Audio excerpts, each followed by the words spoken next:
And we are live. Thank y'all for joining me tonight. You are watching ABL Live. My name is Anthony Brian Logan. Again, I thank you for being here. You could be anywhere in the whole wide world, but you're right here with me live on the show. And I definitely appreciate that. If you're just now coming in, you're watching the live stream or the restream, please hit the like button.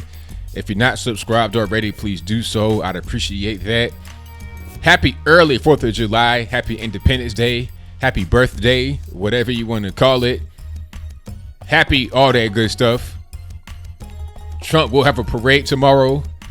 And I heard that most of the networks, well, I don't want to say most, but some of the big networks, ABC, NBC, MS13, NBC, they don't want to show it for some reason. I wonder why. Maybe they don't like patriotism. Maybe that's not really a good thing. It'll be ratings gold because whatever Trump does is pretty much ratings gold.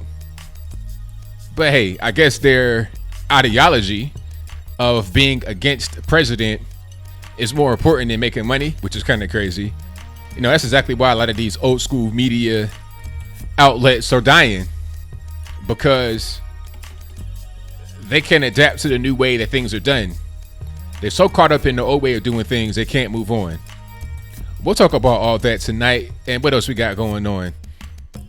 Did you guys hear that Mini AOC got doxxed? Somebody somehow found her family's information, personal cell phones, and were calling them with death threats. So a little girl that does impersonations of a political figure gets death threats. I mean, why? Protect children? I can't tell. We got a lot of topics to cover tonight, and I just want to thank y'all for joining. And that is my cue to go ahead and go live on tonight's episode of ABL Live. And I thank y'all for joining yet again. I'm Anthony Brian Logan. I appreciate you guys for being here. It's a lot going on. The border crisis.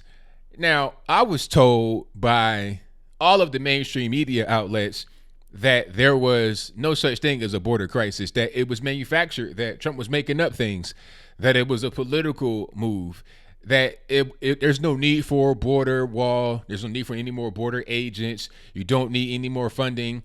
People like AOC voted against more funding at the southern border, you know, because I think it might have included the border wall. So, no, we didn't want to have the border funding. Even if it didn't include the border wall, if it did not have everything she wanted, then you're going to vote against it, as did a lot of other Democrats on that side of the aisle. They don't want to vote for more funding, but yet they want to go to the border stations or camps, whatever you want to call them, and start cussing and fussing. For what? Talking about, they're drinking out of toilet bowls. Really? Like, these people have no life experience, none whatsoever. If somebody drinks from the top of a toilet that has a sink and toilet together, that doesn't mean they're drinking from the toilet. You know, it's fresh water. You could drink from the inside of a toilet bowl if it were not unsanitary, because it's not like it's contaminated water. It's the same water that you would get from your tap. It's tap water. So yes, you can drink from the fountain on top or the sink on top of the toilet. That's not something that is unsanitary. You know, if you're urinating or something in the sink, then that's a different story. But you could urinate in the water fountain or anywhere else. Regardless of what, it could still be unsanitary if you're doing that. But I don't think normal human beings would do that when there's a toilet right there. But that's a different story. They're twisting the words, they're lying, and they're putting pressure on politicians to make moves, and they're trying to make themselves look better. And then AOC had this fake photo shoot in front of an empty parking lot crying. And back to the mini AOC. Yes, she did get doxxed. Her family deleted all of her accounts because they were getting death threats. Now, you know, these people talking about protect kids. I can't tell that you want to protect kids if you want to dox the kid and her parents and call them with death threats. You should allow them to express their freedom of speech. They want to say freedom of speech is important when it relates to a thing they want to do. They say Trump is attacking the press. He's attacking free speech. When in reality, all he's doing is saying what we're all saying, which is the mainstream media. They're full of lies. They promote lies. They promote misinformation. They say things that aren't true, and regular normies out there that don't have time or simply aren't awake yet will believe it. And when I say they don't have time to do some research on their own, independent research, and they don't know what to believe. So when they turn on a CNN, which, by the way, is translated into many different languages all over the world, you go to Italy right now, they're probably watching CNN from America translated into Italian, but that's a different story again, so I digress. These people just, I don't know, they keep pushing out fake information, and when we call them on it, they say, oh, it's an attack on the free press. But then when a little girl is just having a fun time lampooning a public figure, which has always been done throughout the history of man, all of a sudden you want to destroy the little girl and her entire family, and they're Hispanic. So I guess all this whole thing of, well, the minority and women and kids go out the window when it comes to a thing that you don't agree with. It's kind of interesting how that works, but it is what it is. Yeah, no, people call me. Yes, they did, Michael Hodges. They thought it's a little girl. I might do a video about that. An 8-year-old little girl, so they don't care about kids. It's crazy because they say, oh, we care about the kids on the border, the southern border, right? Oh, they're being separated from their moms. They're being put in cages. They care about that, right? But then when it comes to a little girl that's just having some fun, you want to ruin her life. You want to try to actually have her harmed.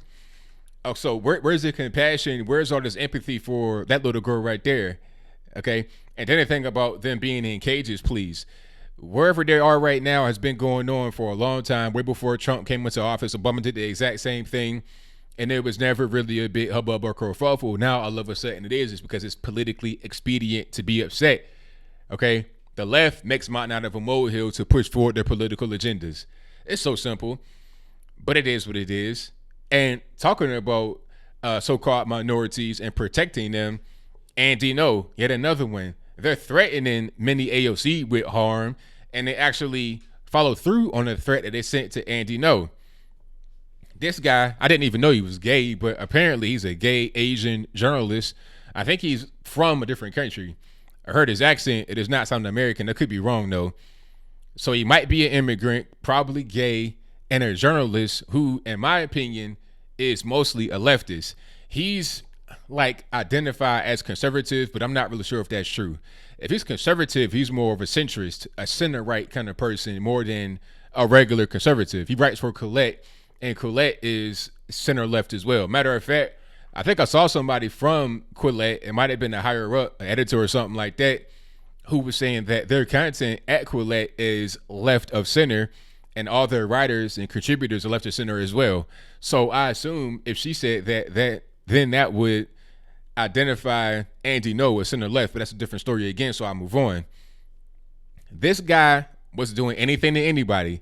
He's being labeled as an instigator, a troublemaker, a rabble rouser. All he was doing was just recording the event, document what was going on, the same as any other reporter would. And they want to beat him up.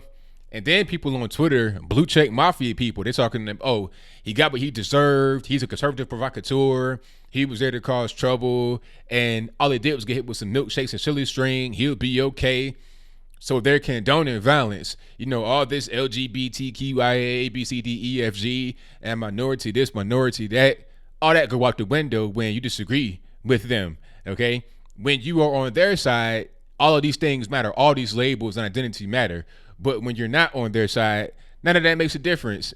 I get called all kind of names by these people. These Antifa people, the white liberals that want to be the savior of the world, who pretend to be so non-racist and benevolent, do a total 180 when you are not on their side, when you have a difference of opinion. I can disagree with you. We can have a conversation like human beings, like adults. And that's that. But on the left, it's violence. I saw a meme where I forget what it said. It was like, what did it say? I forgot, but basically it was talking about the severity between reaction from a liberal to a conservative and vice versa. You understand what I'm saying? So, let's say I don't like Colin Kaepernick and what he's doing with the whole flag kerfuffle. If I say something about that, then I'm labeled as a snowflake, whatever. And then when they beat somebody in the head with a crowbar because they disagree with them, then It's crickets and they don't want to say nothing. It's weird, but it is what it is. Yeah, exactly, Lady Anya. She says, Lady Andy No is 5'6", a demure guy. Yeah.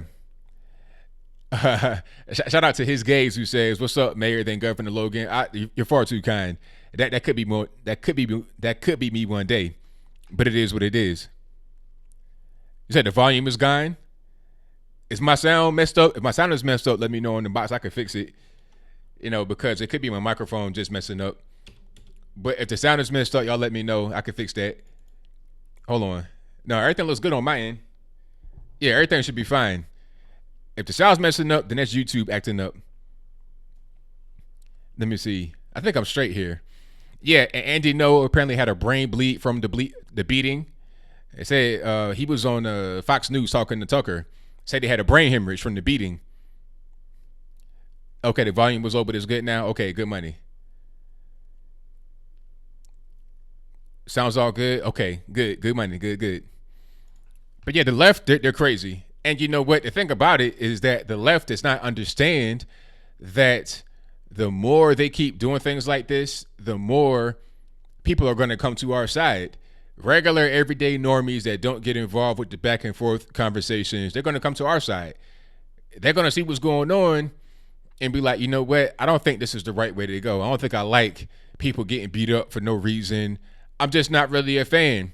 So what I'm going to do is go over here to the opposite direction and rock with them because they seem like they're sane and they're just regular everyday people rather than these nut jobs that, want to attack everyone, want to fight everybody. You see what I'm saying? So if they keep on down this path, they're going to ensure a Trump 2020 landslide. Who on the left has a chance? They should be trying to come more towards the center. In order to win an election, you got to have the center.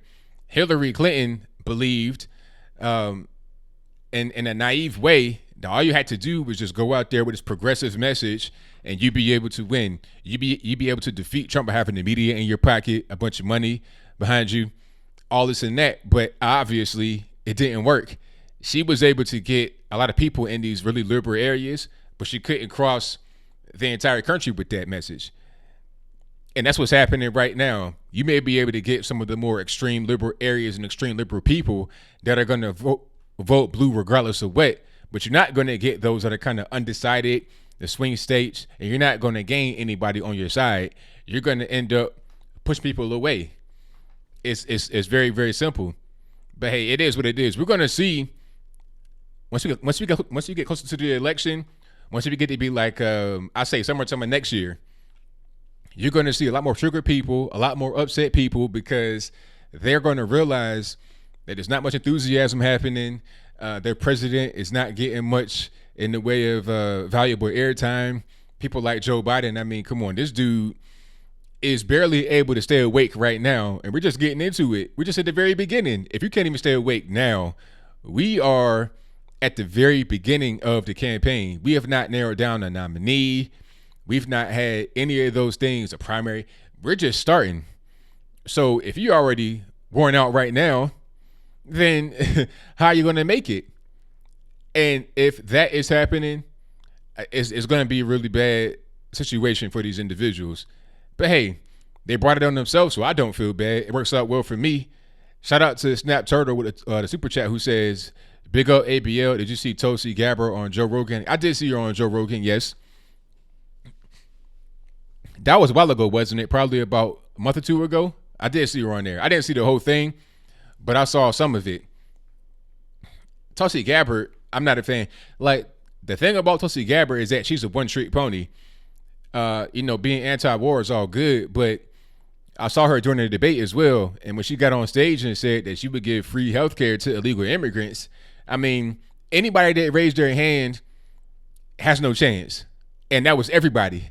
Andrew Yang. I was surprised at Andrew Yang. I thought he'd be a little bit different. I thought it'd be more moderate, but no. That's one thing I said about these individuals. People on the left that seem to be kind of moderate, you got to look at their entire voting pattern, not just one issue. Tulsi Gabbard may be good on being anti-war, which is great. I think everybody should want to be anti-war, but what else? Because Trump said he wanted to be anti-war as well. What else though? Like, what other policies do you have in mind? Those are important. If you want to keep minimum wage laws in effect and jump it up, that's going to increase unemployment, especially in low-income areas, black areas, Hispanic areas, and poor rural white areas. That's not going to do good. If you are a tree hugger, an environmentalist, you're going to keep coal mines closed. That's not good for a lot of people in America. If you, what else? Oh, the whole thing about abortion.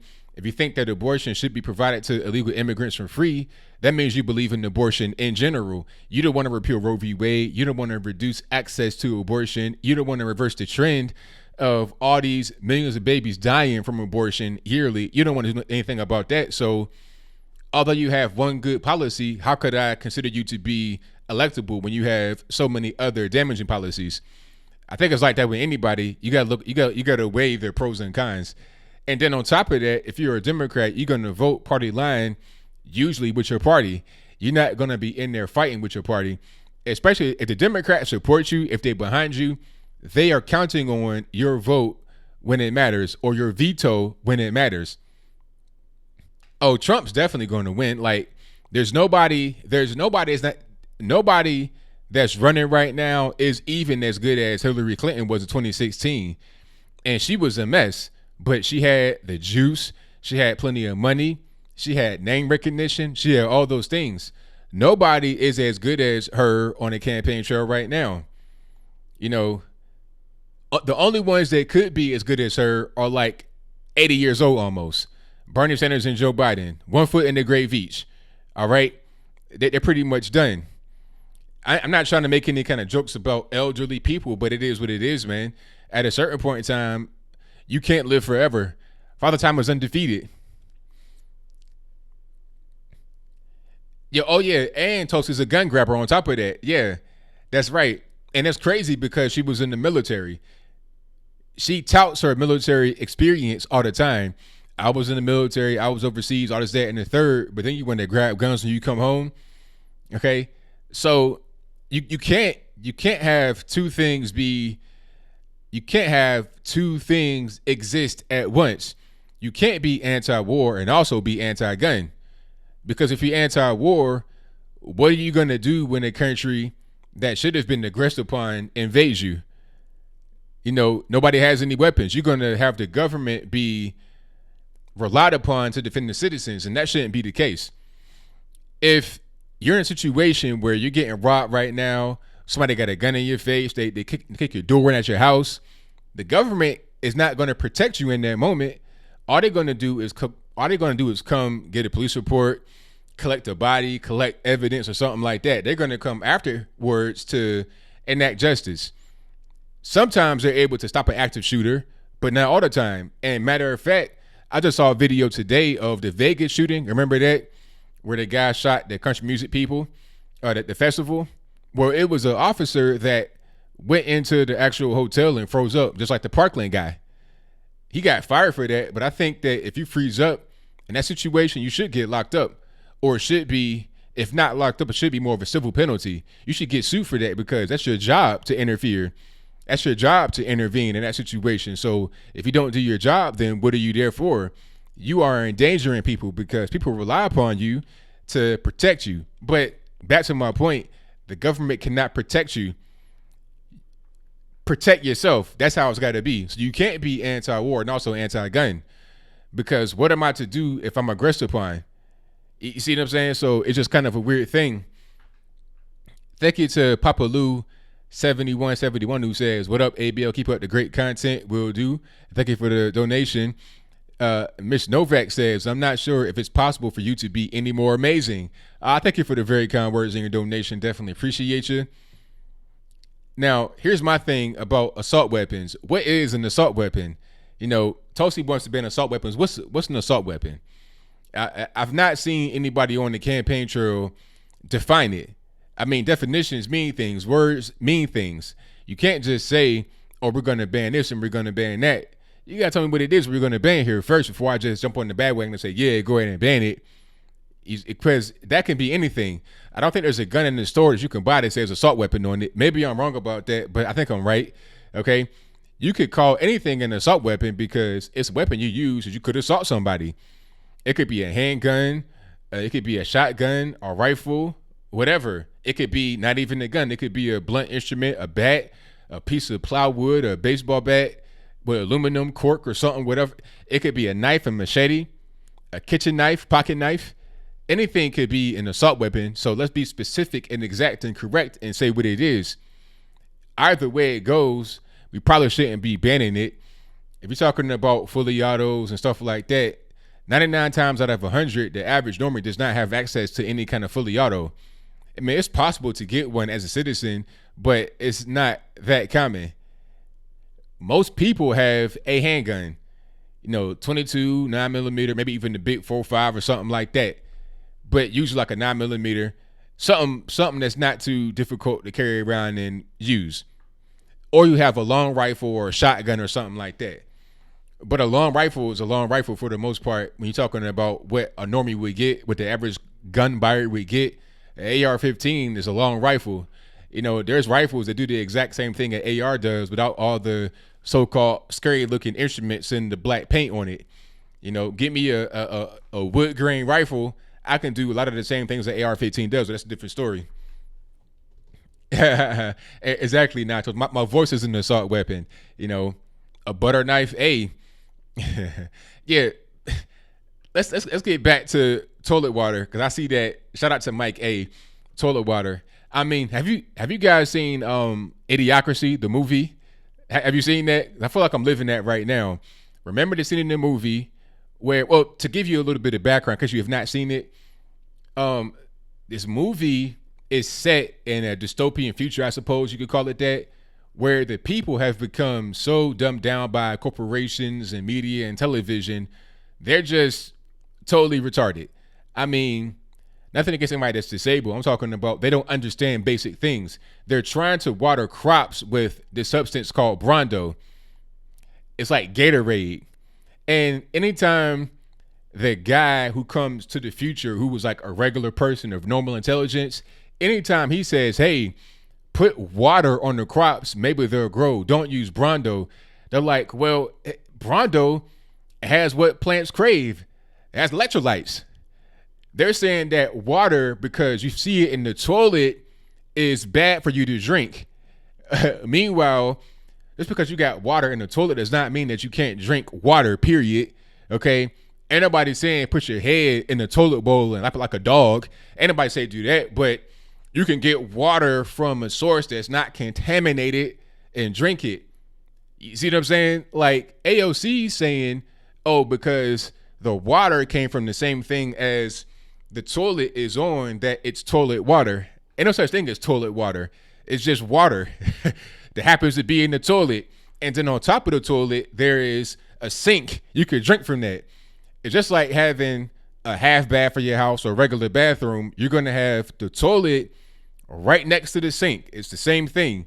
But in the penitentiary, jail, or whatever, the toilet and the sink are one. It just makes sense when you're talking about saving space and plumbing. It's just logical. But people like AOC don't understand that. People that have never really experienced life. Yeah, but you guys got to see, if you've not seen Idiocracy, please do so. Please, because it details a lot of what's happening right now down to the T. It really does, because some people, not all, have become really dumb.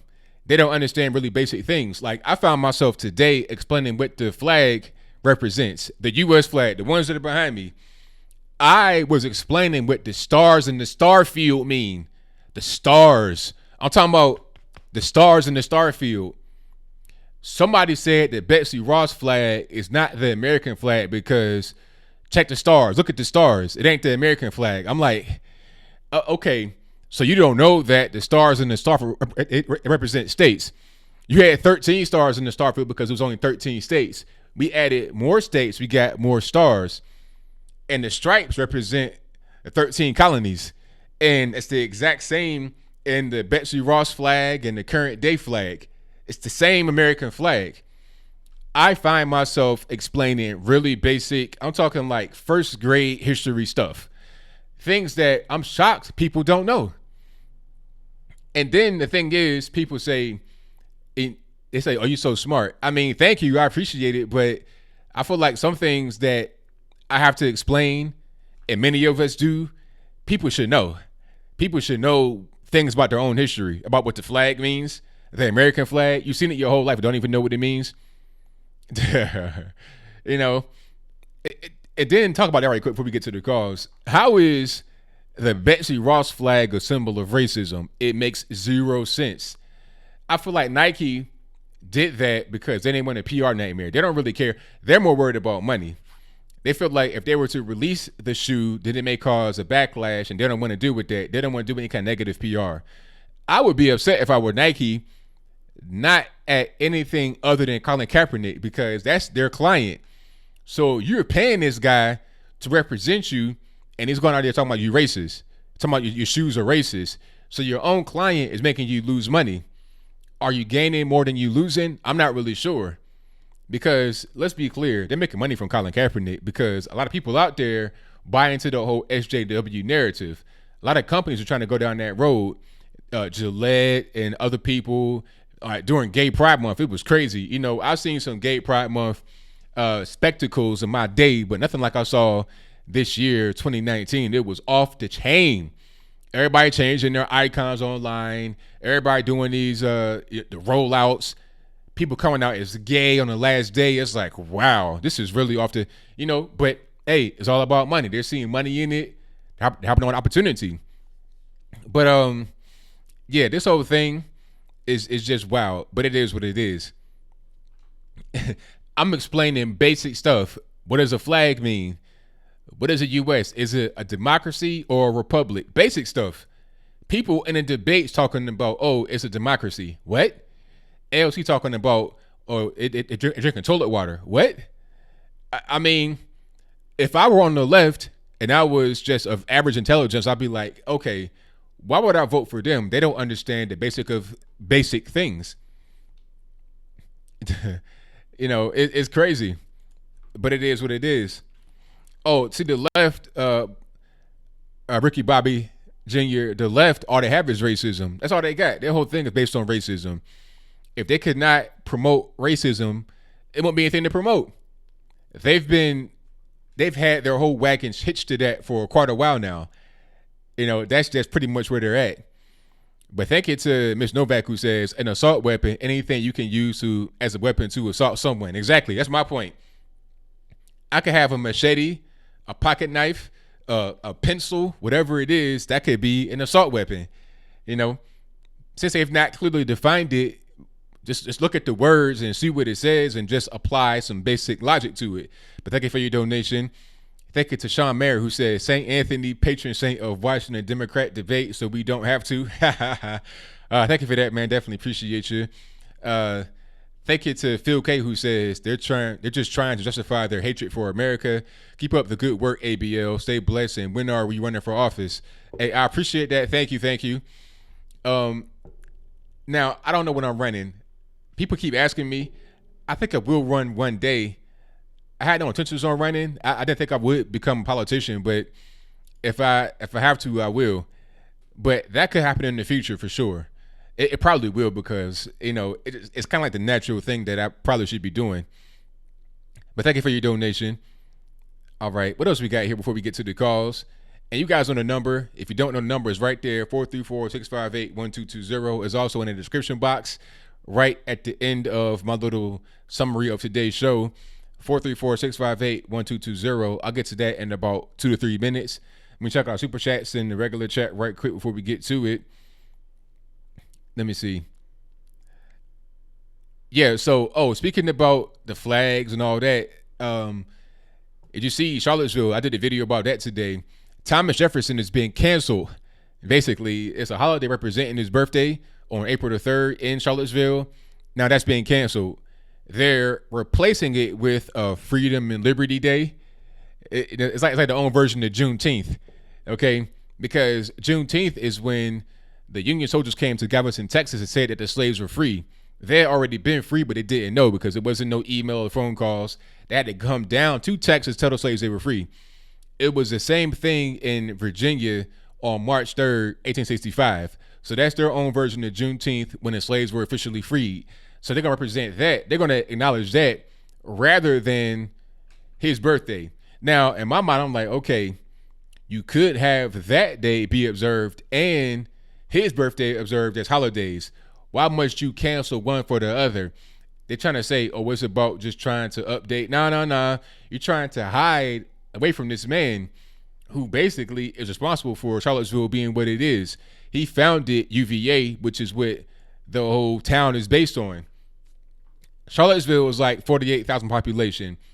Half of that are UVA students, if I'm not mistaken. You got like 24,000 students and 48,000 residents. So, I mean, it's a college town, but you don't want to honor him on his birthday? What's really going on with that? I got a lot of progressives in office, which is why you got to have people that are in there who are going to be conservative or at least some kind of way moderate, not these crazy far leftists that come from other places and go to small towns in Virginia to take over. Because Charlottesville is not that far from D.C., probably about an hour and a half, maybe a little bit more than that, not far. So that could be seen as Northern Virginia, which is the D.C. metro area, the suburbs of D.C., D.C.'s bedroom. So you don't want to have that at all. But thank you to everybody that should be got 400 in the chat. If you're just now coming in, please give me a thumbs up, like the video, share the video, do all the good stuff. Let's get into the calls. Oh, yeah, and if you guys have not seen Idiocracy, please. I'm not getting paid for that. It's not an ad. I'm just saying. Idiocracy is a great movie. A lot of parallels can be. I can't believe that AOC was talking about the sink on top of the toilet is toilet water. It's like, come on. Like, what are you thinking about? There is no toilet water. You got water that is in the toilet and water that's not in the toilet. A sink on top of the toilet is not toilet water. It's sink water. It's tap water. Water in the toilet is not toilet water. It's tap water that's in the toilet. I mean, I'm explaining very basic things that I think everybody should know, but for some reason they don't know. But hey, hopefully one day we get all these things, sorted out. All right, you guys, the number to call is 434-658-1220. Yeah, Portland. I'm seeing these, what you call them, protests in Portland, and I pretty much know what they're all about at this particular point in time. All right, let me get to my call here. 228, you're on the line. Who am I speaking to? Hold on, caller. I can't hear you. Let me tighten myself up right quick. Give me 1 second, please. All right. Skype wants to act up today. Let me see. Caller, can you hear me? Can you hear me? I can hear you just fine. What's going on? Okay, sound like that commercial. You remember that commercial? Yeah, can you hear me now? Yeah. Yeah. Oh, but that's not what I want to say. You know what? We better not let them pass a law about assault weapons, because do you know that in the state of Alabama, your fist they passed that law because the kids were getting in fights and punching each other, so they started calling fists assault weapons. Oh, really? So that means yes, sir. So that means if they have an assault weapon ban, they can come in and take anything. And there's no such thing as an assault weapon. Any weapon is an assault weapon. That's the purpose of weapons, to assault people. Exactly. That is the whole purpose of them, to assault people or assault something, an animal, a person, whatever. Just like, do you know the official legal definition of the purpose of an army is? What is it? To destroy property and kill people. That's what an army is supposed to do. Destroy property and kill people. There's no other reason to maintain an army. That is the purpose of an army. Some people say, oh, we just Are the Army supposed to defend our freedom? Yes, they are. But you know how they do it? They destroy property and they kill people. That is the legal military definition of an army or a military force. What their purpose is to destroy property and kill people. That is their purpose. And when they start saying we're going to ban assault weapons, that means from your fist down to your dinner fork, anything. They can come and say anything is an assault weapon. And that's really, it's not a slippery slope, it's the bottom of the slippery slope. And they know that. Because if you look at in a dictionary for assault weapon, you're not going to find a definitive definition of it because any weapon is an assault weapon. So it's vague. It's vague on purpose, so they can just classify whatever they want under that. Yes, anything. Your fist in the state of Alabama, if two people get into a fist fight and hurt each other, they're charged with aggravated assault. Because fists are considered assault weapons. Right. Which they are. If you think about it, you're assaulting another person. Your weapon, your fist. That's right. Makes total sense to me. That does. And that's all I want to say. So when they start talking about assault weapons, that's the slope we don't want to go down. Say, well, if you're going to ban something, ban this particular weapon or this particular weapon. Don't say assault weapon, because an assault weapon could be, those little, I don't know if they still make them, but used to be a keychain and a little teeny knife they had on there. You remember those? Yeah, so I have one right now in my pocket. Yep.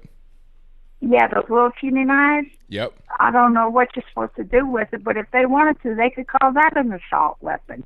Yep. They used to come on keychains and be in machines with the claw. You remember the claw thing? Yep. And they'd be in there. But that's scary when they start talking about assault weapons, because anything, anything could be an assault weapon. If I walk up to you and hit you over the head with my purse is an assault weapon. That's right.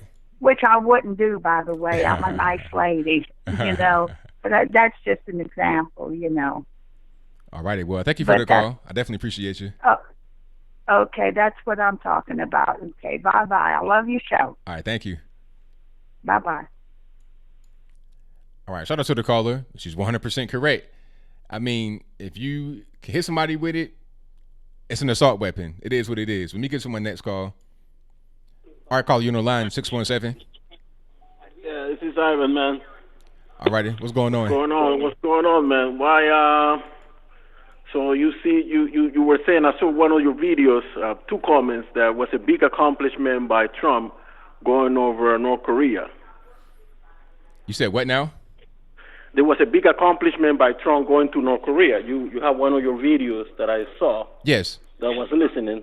So it was a big accomplishment just for the visit, or what about the substance of all the engagement that been happening between Trump and Kim Jong-un? Is there any substance of it?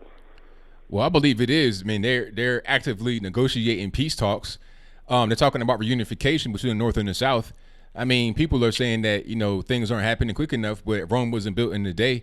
This has been a thing that's been going on for a long time. So to resolve it is going to take time. So I think that, him going to to North Korea from the DMZ, the first sitting president ever to do it, was huge.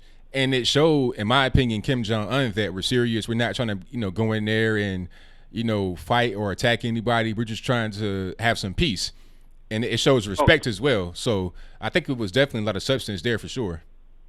Okay. Let's break it down a little bit. So Kim Jong-un believes that America is serious. You think he believes that Trump is serious? You think he believes that Trump is serious about... I believe so, yes. Him? Okay.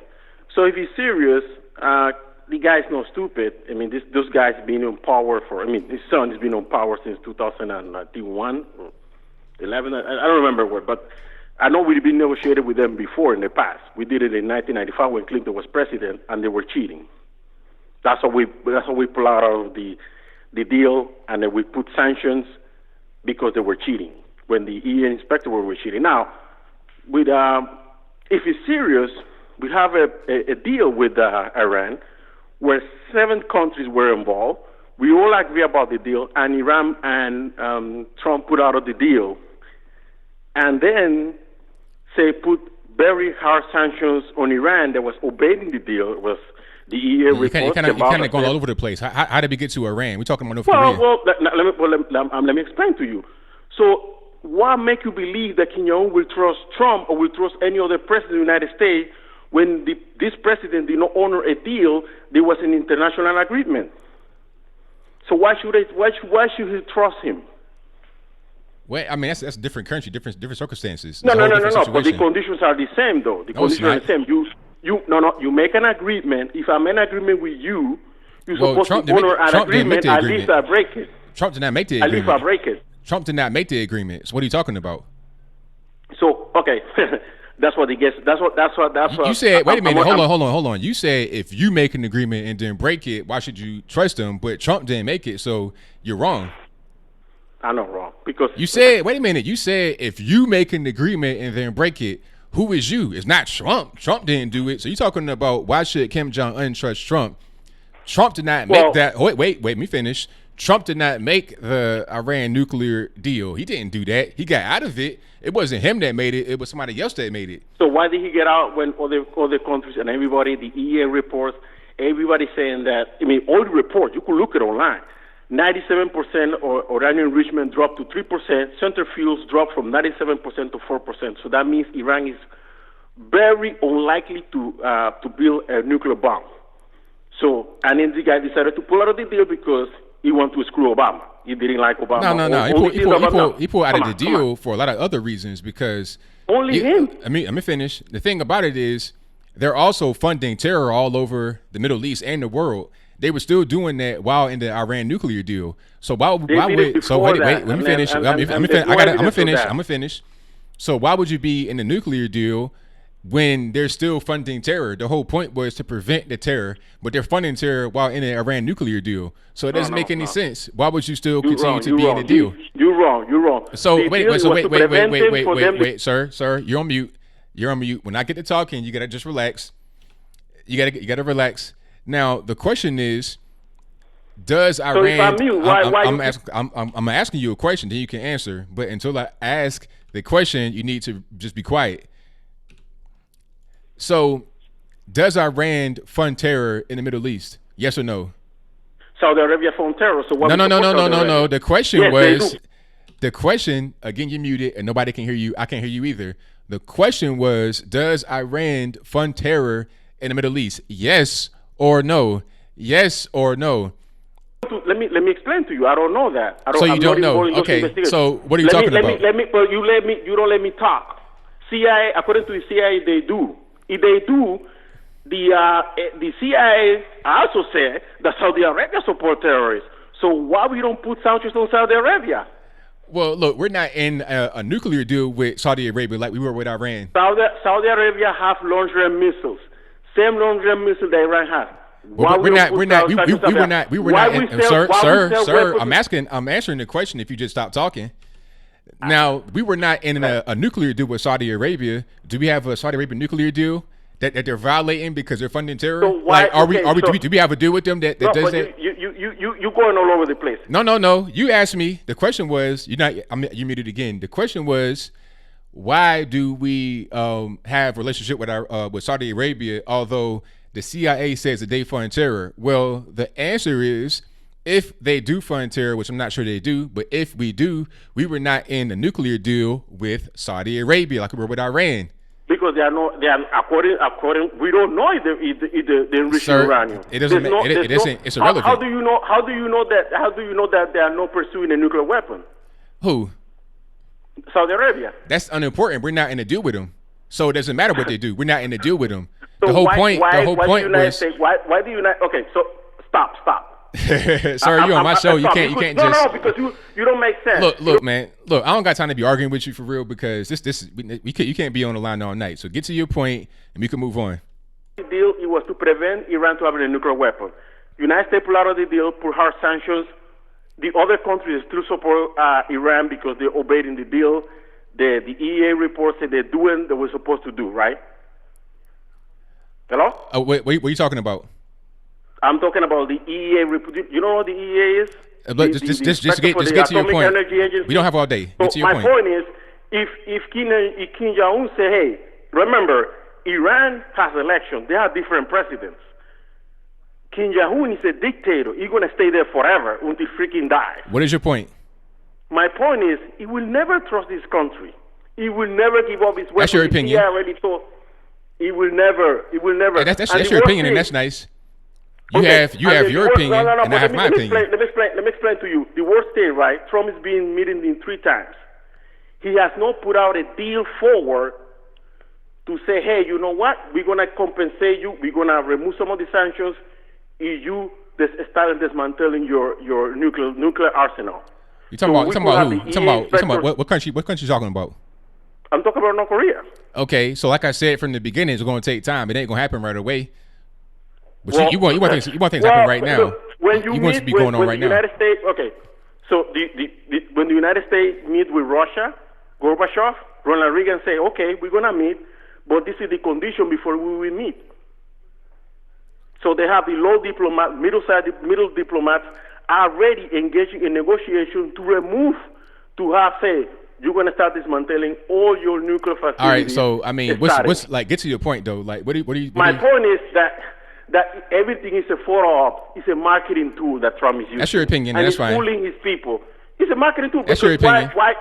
Why you haven't put forward a deal that say, hey? I mean, we're kind of going all over the place. We're kind of like repeating the same thing. Like I said from the jump, we're not going to get things done overnight. This has been an ongoing issue with North Korea. It's been that way for a long time. Really complicated history. The division is happening. It's been like that for years and years and years. You can't just expect Trump to come in there overnight, just change everything, make everything happen, and do things the exact same way that were done with a different country before. You're talking about Russia and a different person in a different point in time. You're not making any kind of sense, but I'll give you like 10 seconds, wrap it on up. Russia was more powerful than North Korea. Where you been? What? Hello? Russia, it was way more powerful, have more nuclear weapons than North Korea. Okay, but you're not, okay. Thank you for the call. Definitely appreciate you. So why? I don't know, man. Sometimes is it just me or am I just like this is what I'm talking about. Having to explain things to people like, yo, you got to put water on the grass. You can't put Gatorade on the grass. If you don't put water on the grass, the crops ain't going to grow. You can't put Brondo on it because it got electrolytes and it's what plants crave. You got to put water on the crops. The guy was not able to understand that Russia was a different country, a different point in time, different presidents, everything was different. It's a whole different situation in North Korea. You know, North Korea, the people are different. The individual in office is different. It's different. It is what it is. And Saudi Arabia, is there a deal they violated with us? You know, do we have a deal in place that they violated and they were doing things they shouldn't be doing? I mean, y'all tell me. I could be wrong, but I doubt it. But let me get to my next call. All right, let's try 206 on the line. Who am I speaking to? Hi. This is Charles Turner. All righty, what's going on? Hey, man. Hey. So just, thinking back to last week, first, in the Democrat debates, and continuing on with this week. I believe it was on the second night. Remember how they were all asked, would you support health care for illegal aliens? All of their hands went up, up in unison. To many of the Dems, those on the left, this is no big deal. But to those of us in the center or to the right, it was just a very frightening moment. Like, how could they honestly support this? And I'll say this, man. I believe you were the first one, but not the only one who referred to it as the clown car, the overcrowded clown car, which will tip over. How do you think this will continue in that regard? And who do you think will be the first to go? Because they're all eating each other alive. They're all supporting that, as though they're trying to outdo each other. Like who can become the most? And after that, it's like no matter who they nominate, for November of next year, it's going to be game over for any of them. So what's your take on that? Well, I think that some of the lesser known people are going to be out first because, even people like Pete Buttigieg is polling at 0% with African Americans. So that's not really going to work out too well for him. And some of the other people like Hickenlooper and other people, they're going to go. Marianne Williamson, that's hilarious. They got like a GoFundMe out there, and people are donating money to her so she could stay in the debates because of how crazy she is. But she'll be gone soon enough anyway. She'll probably just drop on out. So I think those that are kind of be left when the smoke clears are going to be Kamala Harris, Joe Biden, Bernie Sanders, Cory Booker, and I think that's about it. I don't see anybody else that could even be in that top group. And when it's all said and done, they'll probably try to give it to Joe Biden. But if he continues to look like he's about to die on the campaign trail, they give it to Kamala Harris. And when she gets into office, when she gets not into office, that ain't going to happen. When she gets into the driver's seat for the Democratic Party and gets a nomination, what's going to happen is all her past is going to come out. You're going to have all kind of skeletons coming out the closet. Willie Brown, her former boyfriend who was married at the time, who started her political career, gave her some cushy jobs. He's going to come back out and talk on TV, which he's already done on the TV, on the phone interview on TV. So you will see things like that come out about her, and she won't do well in the polls after she gets a nomination, and it'll be a landslide victory in my humble opinion. Yeah, that's a good take, man. It's a good take. It's just very interesting. I saw a news article recently where I forget where it was, where Willie Brown, where he was making a reference to that. He was calling her out for something. Even remember when her own dad was saying about, after what my daughter said, her grandparents will be disappointed. She made the reference to Jamaican music and to Bob Marley, and just like going back to Pocahontas, if you will, whichever one we want to refer to Elizabeth Warren as, when she was referencing her supposed Native American heritage. It's the same thing with Kamala Harris about how she's pretending to supposedly be black, even though as you have mentioned it, and other conservatives have mentioned it as well. She's not really, fully, of course. Well, her mother, first of all, is Indian. Yeah. But it's just interesting to say that. This goes to show with the left obsession with their identity politics. It's just madness. It's not only are they trying to outdo one another to who can give away the most free stuff to everybody, to for health care and college for all and to illegal aliens, this, that, and the third. But they're also trying to outdo each other, it seems, in regards to identity politics. Do you agree? Yeah, that's all they have really is identity politics. That's what they've been campaigning on for quite a long time. Barack Obama did it for a long time in the White House. And then they tried to do it in 2008 with Hillary Clinton first, because that was going to be the first female president. And then they did it again. Right. They had Barack Obama come in there from nowhere, and then he became the identity politics person. They tried to do it again in 2016 by running Hillary Clinton again as the first female president. They're trying to do it again right now because they had been grooming Kamala Harris and Cory Booker for about at least about 2 years now, minimum 2 years, probably more than that. But every time they were able to get some time in front of the camera, when they would have some kind of poignant statement about some kind of random obscure ruling, they would do so. So all of that was grooming for right now. That's why you're going to see Kamala Harris and Cory Booker on stage a lot. It's not an accident. That's also why they probably were muting Andrew Yang's mic during the debate, because he doesn't have a chance. They don't really want him. They want Kamala Harris, Cory Booker, Bernie Sanders, Joe Biden. They're company guys and girls. They can control them. It's easy. They already been groomed. They know what the game plan is. That's what they want.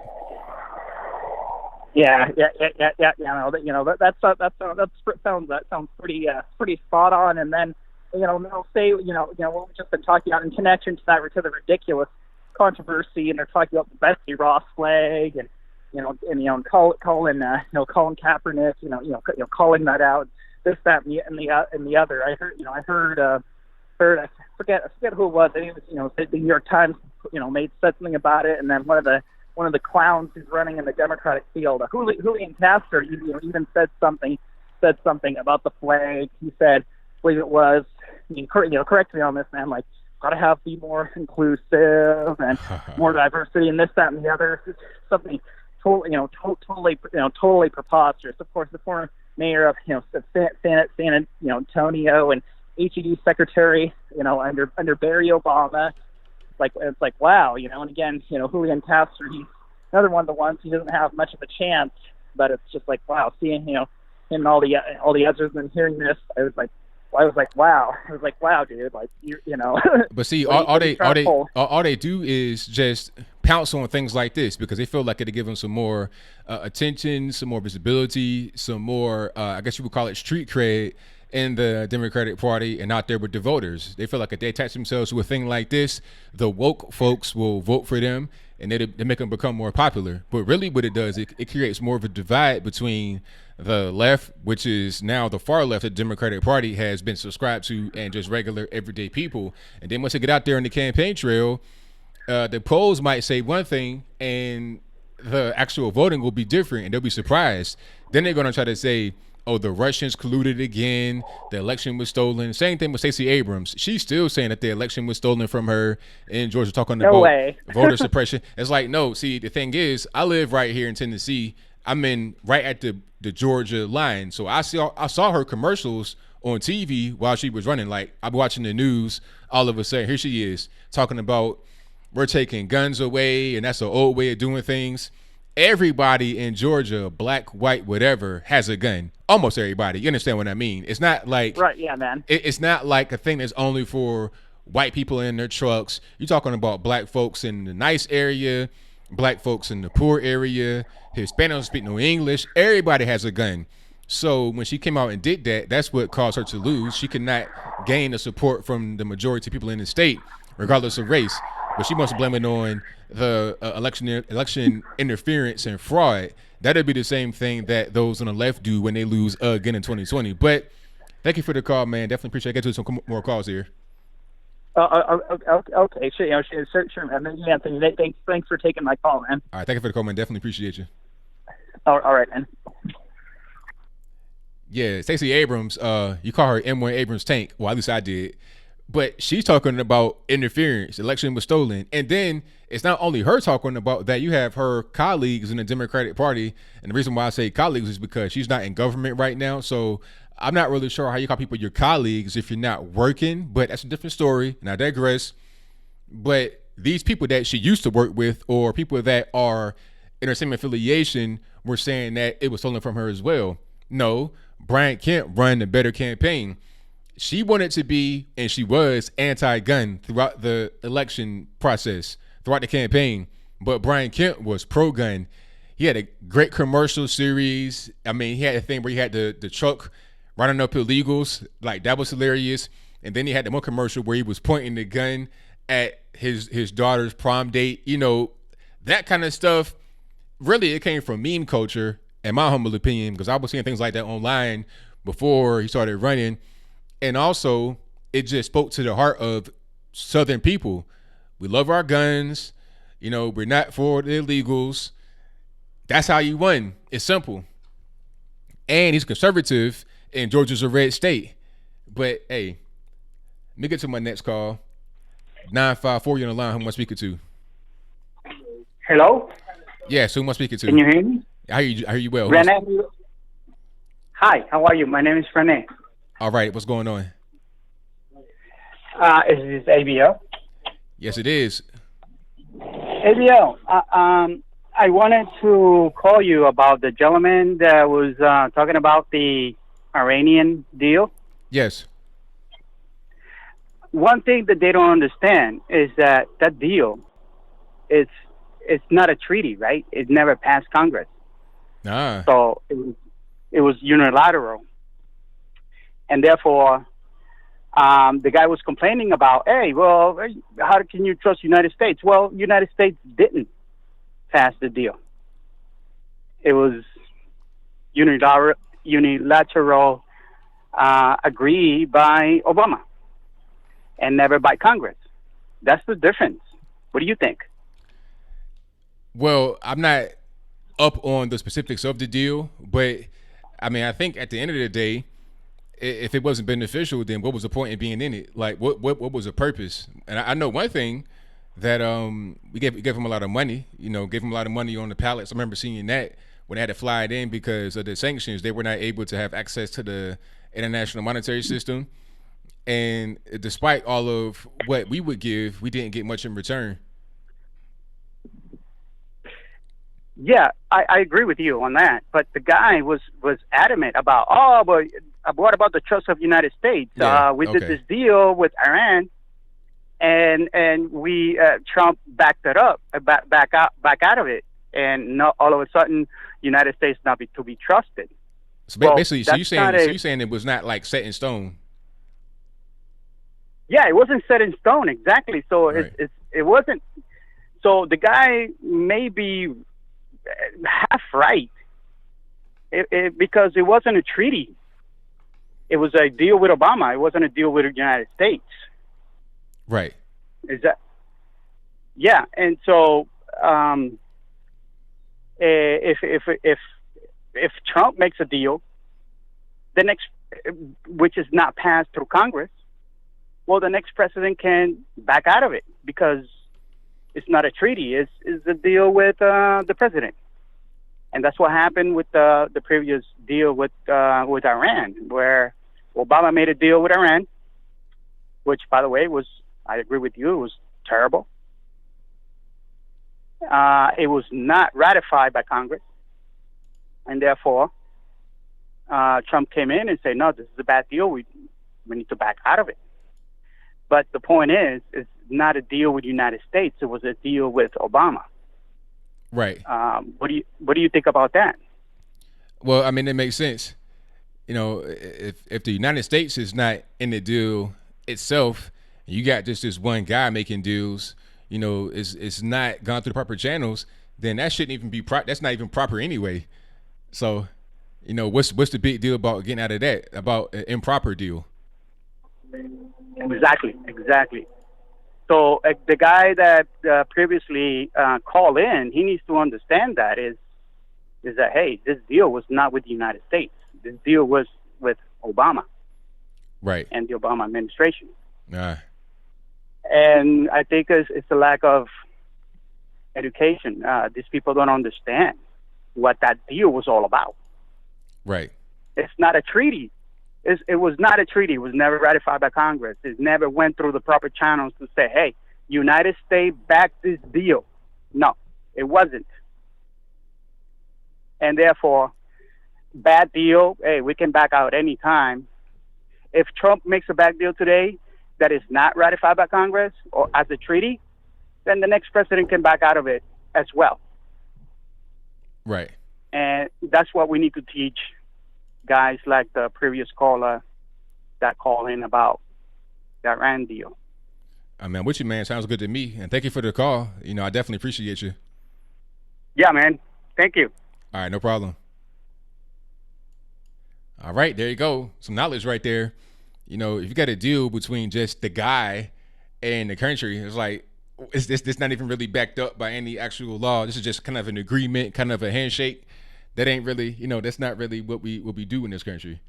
So great information from the caller.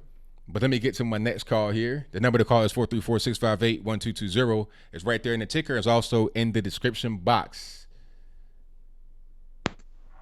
All right, Victor, what's happening? Hey, thanks for taking my call. No problem. So this week is Independence Day.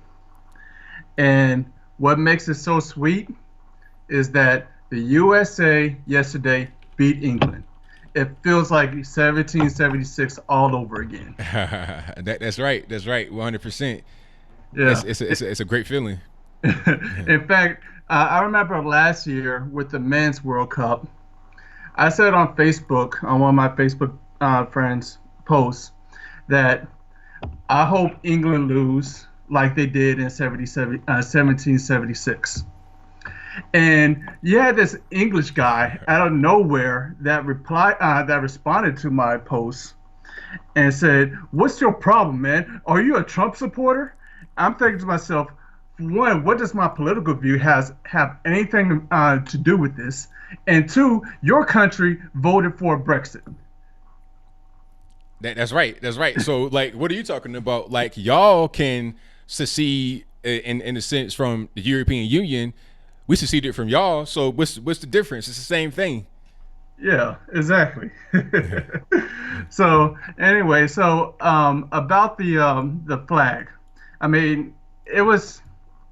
I mean, it was a no-brainer that, of course, that Colin Kaepernick was protesting the flag, even either directly or indirectly. Yeah. And so, and people keep saying that, okay, it's not, he's not protesting the flag. And my question is this: is that, okay, if you're not protesting the flag, then why are you bringing the flag into this? Right. Exactly. You know, the flag shouldn't even be a part of it. Like it was clear from the beginning what it was. You know, it's all about the flag. And the thing is, he's trying to say that the flag, you know, because it has 13 stars, is racist. That the stars are irrelevant. I mean, he does not like the American flag. That's the bottom line, really, with the whole thing, because it's the same flag. It just has more stars in the star field because we got more states since that flag was created. Yeah, and then it goes back to what you said about said in the Thomas Jefferson video. It's something that's small, and then once you give them that whatever small thing that they want, they keep building up on it. So hypothetically, they say that it wasn't really about the flag, this protest, but because they keep piling on this whole protest thing, eventually will bring the flag in, and this is what you're seeing now. Now they're saying that the flag is racist. Right. Exactly. I mean, it was only a matter of time. I saw this coming because they were talking about the Confederate flag being racist. I'm like, okay, the next thing is going to be the American flag, because the argument could be made that the American flag was around during slavery, and there's a lot of bad things that happened under the American flag, and here we are. I knew what happened. It was easy to predict. It was easy because I knew people were looking kind of short-sighted at the Confederate flag. They were saying, yeah, get rid of that flag. You know, they lost all this, that, and the third. I'm like, okay, once you do that, you're going to set the stage for the next thing to be banned, and here we are. Yeah, and then also with the Confederate flag that we have today's Confederate flag, not the official Confederate flag that they had, but today's Confederate flag was actually a battle flag for Virginia, right? Yeah, Northern Virginia, not even the whole state, just Northern Virginia, because that was its own little thing too. Yes, exactly. But with Virginia itself, right, they did not secede from the Union because they want to keep their slaves. They seceded because Abraham Lincoln took about, I think, 5,000 men to join the Union Army. And Virginia was like, no, you're overstepping your boundary. And for that, we are seceding. So basically, it wasn't, they didn't do it because of slavery. It's because they felt that the federal government overstepped their power to take away the men in that state. Right, exactly. And then I keep hearing this thing about people said that I'm hearing it from all these people, these celebrities and whatnot. They're saying that the North fought the South to end slavery. It makes no sense because the North had slaves throughout the entire war, and after the South freed their slaves, you had Kentucky, West Virginia. Matter of fact, West Virginia seceded from Virginia during the war with slaves, and soldiers came from the North, from the Union, and said, yo, y'all got slaves, that's fine, keep them, and if they try to escape, we'll return them to you. So it wasn't about, like, slavery was an issue, yes, but it wasn't like the only thing that was going on. It wasn't like the North fought the South to end slavery. People don't understand history, so they believe one thing, although that's not true. Yeah, and then though, I mean, also just reading about it, I mean, because the whole issue was so big, eventually came up to slavery because of the whole emancipation. But even with that was a last resort with Abraham Lincoln saying that, okay, if you won't stop, then we're going to take your slaves, you know? Right. Exactly. Yeah. So, and also about the Thomas Jefferson, there was a conversation I had with one guy, and it was basically over why we call these founding fathers and people in American history great, but because of all these atrocities in history, including the whole slavery thing, they're not really great.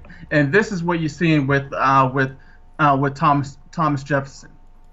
And my thought is that if you really want to go that route, then no one is great at all. Not even Martin Luther King Jr. since he was going around and Philandering. sleeping with random women. That's right. Okay, so no one is great. We're human beings. We are flawed. We are flawed creatures. That's right. Okay, and even though that yes, there's a lot of atrocities, it doesn't take away what the type of accomplishment that people have done. And that's why we look at why we say this is great. I mean, do you know how the work it took to make a country?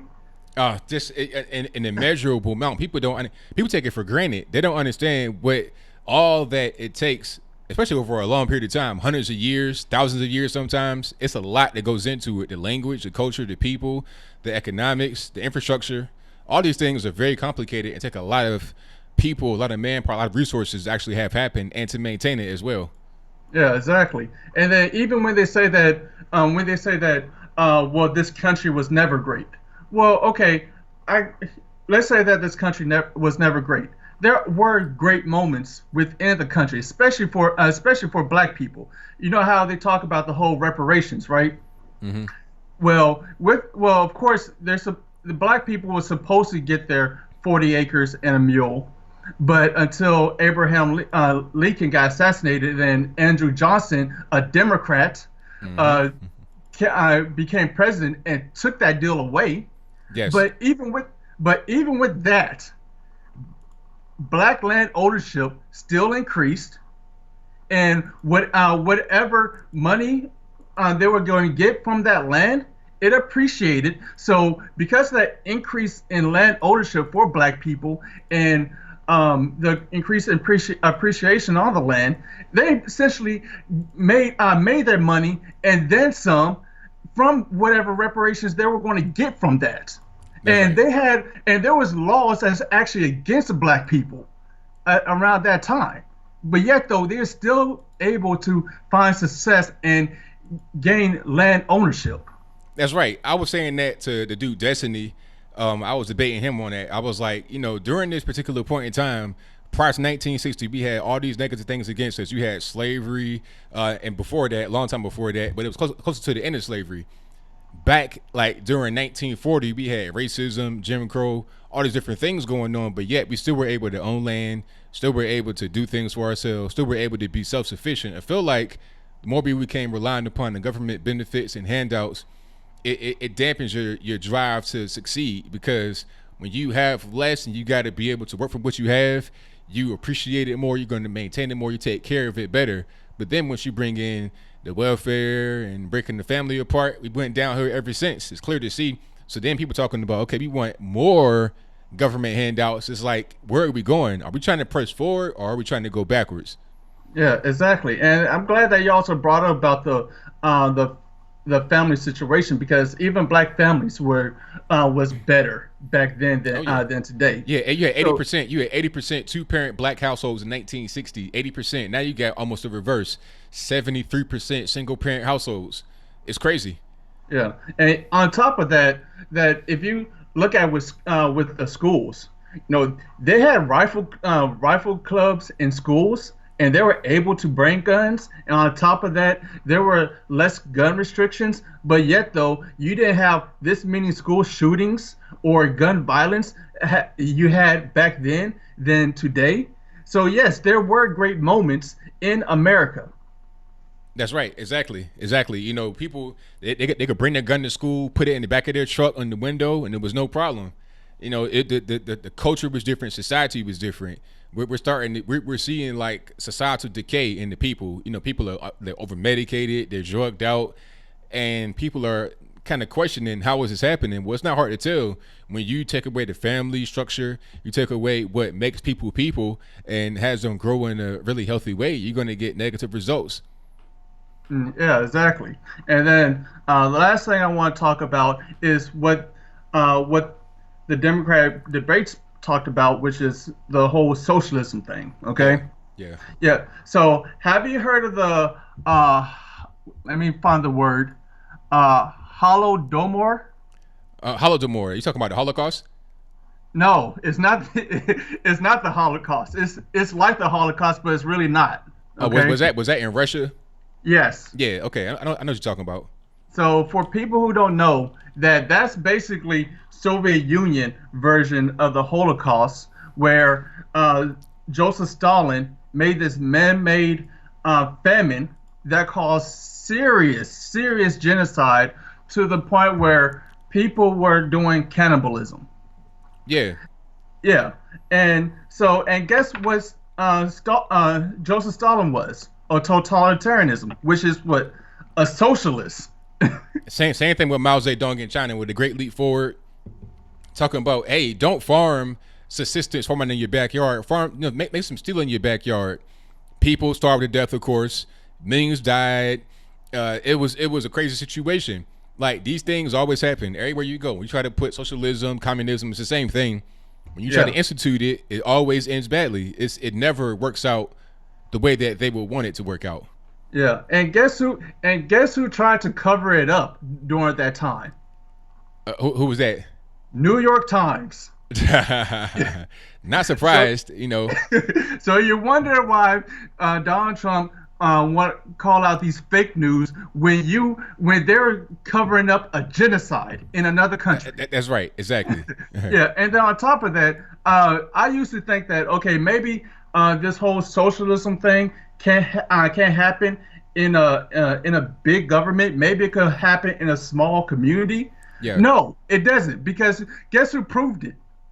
The Pilgrims. Yeah. The Pilgrims proved that, because they're experience their own famine because of this whole communal farming.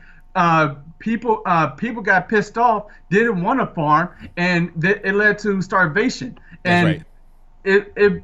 And this is what Governor Bradford said. Well, I don't mean to cut you, but I got to get to some more calls here. Okay, but basically, Governor Bradford said that it was the young man that got pissed off because they weren't being compensated, and therefore he added private ownership, which saved the Pilgrims. There you go, man. That's a great call as always, man. Definitely appreciate you. All right, thanks for taking my call. All right, thank you. All right, great call from my man Victor. Definitely appreciate him. The number to call is 434-658-1220. It's right there on the ticker. Also in the description box. Let me get to my next call. 281, you're on the line. Who am I speaking to? Hey, Anthony.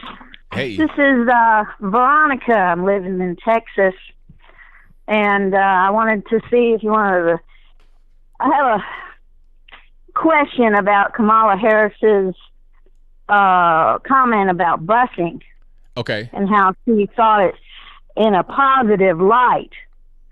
I live down in Texas now, but I was raised in Virginia. I was born and raised in Williamsburg, not far from you. Yeah, shout out to Williamsburg, yeah. Yeah. So, and let me just speak frankly here. I remember as a child a bus coming into school with black kids and how afraid those kids were, how scared they were. I do not think any child can be expected to learn in that atmosphere. So I don't think Kamala Harris really lived that. I think she plain lied. And it was not a good time in our history. And, you can debate back and forth what could have been done to correct the inequalities in the schools at that time. But I'm glad we're past that. But during the debate, when Kamala Harris thinks she scored with that, but with someone who actually lived through that, it was a terrible time. And you know what? So I was wondering your opinion on it. Yeah, I've been hearing that. I've been hearing that a lot from people. They said that the busing was not a good thing because people were going to a very far away, sometimes a half hour to go to school, 40 minutes to go to school, rather than just going right in their neighborhood. Yeah. Busing, see, I guess the idea was, okay, we're going to have integration, but we're going to force it. That shouldn't be the case. I'm not for forced integration. I'm for the law being removed that says you can't go here because you're X, Y, and Z color. I'm not for that. Yeah. But if, you happen to live in the area that's mostly one particular race and the school is in your district, then you should go to that school. You shouldn't be forced to go to a different school. It doesn't make much sense. I could see more funding for lower income areas for schools to bring them up to par. But to use little kids like that, and I lived through it. I'm 58 years old. I lived through that. It was a horrible time. And they used the kids for their political gain is what they did. Both sides. It doesn't matter. But when I heard her say that, I was like, she's just flat out lying. That's all, and I've heard other shows, where they've researched whether or not she lived in a school district that was bust and it's questionable. So, anyway, that's my opinion. But I wanted to tell you, I do listen to you every night. I'm a nurse, and I usually listen to you on my break. I really enjoy a lot of your commentary, and keep it up. All right. Thank you for the call. Definitely appreciate you. Okay, bye-bye. All right, a great call. Yeah, see, the whole thing about Kamala Harris, that whole thing about the busing, that was just pre-planned, because it's like, okay, how do we attack the big dog Joe Biden? Okay, let's talk about busing, because a lot of people would say that integration was a good thing. Integration was good as far as removing the laws that says you can't be in a place if you are a certain race. That's my whole thing. Don't have restrictions, have more freedom. But forcing integration, in my opinion, is the same thing as integration. In integration, you'll force people to go to a different place because of their particular skin color. With segregation. With integration, you're forcing them to go to a particular place because of their skin. It's the same thing. You're keeping some folks out because of their skin color on one hand. On the other hand, you're forcing them to go into a place because of their skin color. Have more freedom. If I live in the district, let me go to my school that's in my district. It doesn't matter if you're black, white, or whatever. That should be how it is. But see, she wanted to talk about that because a lot of the leftists will say, since him being against federal regulations on busing, they'll say that's racist. So she wanted to hop on that. That's all. But let me get to my next call here. And thank you all for calling. I'm going to try to get to you as soon as I can. All right, call you on the line, 737. What's up, man? This is Luciano from Texas. All righty, what's going on? All right, I got a couple of questions. My first question is, what do you think about people who use out-of-wedlock births to justify abortion? Out of wedlock? I've not heard that one. That's a new one because I usually hear rape, and so I usually hear rape, life with the mother, and incest. Never heard out of wedlock births. That's crazy. I don't think any excuse is really valid, but I think out of wedlock births is just that's probably the worst one I've heard so far. Well, I mean, not that I'm starting to see it pop up, but it's also another common popular argument that's being used for abortion. So can I just give an example of a situation, I guess? Yeah, go ahead. All right, let's say your child is about to be born into extreme poverty or into an extreme impoverished area, let's say, right? Or family. Mm-hmm. And so I guess what the words of the child will be suffer extreme starvation, extreme malnourishment, extreme, high distress from probably being neglected, this and that. But I mean, then how do you explain the athletes who grow from the poor and do so good, for example? Yeah, I mean, that's what I'm saying, because I mean, I was born in an area that was extremely poor. My parents were together, so we weren't extremely poor, but the area was definitely, you're talking about Rand, West Virginia, one of the poorest places in the Union. It's right now it's real poor too. So I mean, that's just an excuse people use. You can grow up in extreme poverty and be fine, as you can grow up in extreme wealth and turn out bad. You could become a drug addict, or you could kill people. Like, just because of a certain poverty level when you're born, it doesn't necessarily dictate your future. You know what I'm saying? So it's just an excuse used to try and justify abortion when there is no excuse. Because if a person is born and they're living in an impoverished area, nobody's going to say you should be able to kill them because they're in an impoverished area and they have no hope for the future. You're going to say, let them live, leave them alone. You can't kill them, it's murder. Right, I agree. And And the funny thing, you brought up drug abuse and alcohol abuse and all that. Last time I checked, a lot of famous celebrities end up, abusing drugs, committing suicide, this and that. So, I mean, if that's the case, then how do you explain that, right? Exactly. That's what I'm saying. People that, win the lottery, people that grew up with money their whole life. I've seen it all. I know all kind of people. I know people that grew up with privilege and then wound up in the penitentiary. They grew up with their mom and their dad, but they want to be out there being a dope boy and they end up in a jail or they might get killed. And I've seen people that come from extreme poverty that grow up to become very well off. It's all about your particular parents, you as an individual, what your drive is like, and a lot of other factors. You can't just say, because somebody was born into poverty, then they have no hope. Like they don't deserve life. Because if that's the case, then why are the birth rates in poor countries so high? It don't make no sense. It's just a lie people use to try to make excuses for abortion. Facts, right? Last time I checked, the top 10 highest, countries with high birth rates were like in Africa and Latin America, correct? Correct. And there's like the Western countries keep, let's reducing the population, but third world countries, let's keep birthing them because my diversity. Yeah, right. And I think it's all about having a good support system rather than being grown the economical class. You said what now?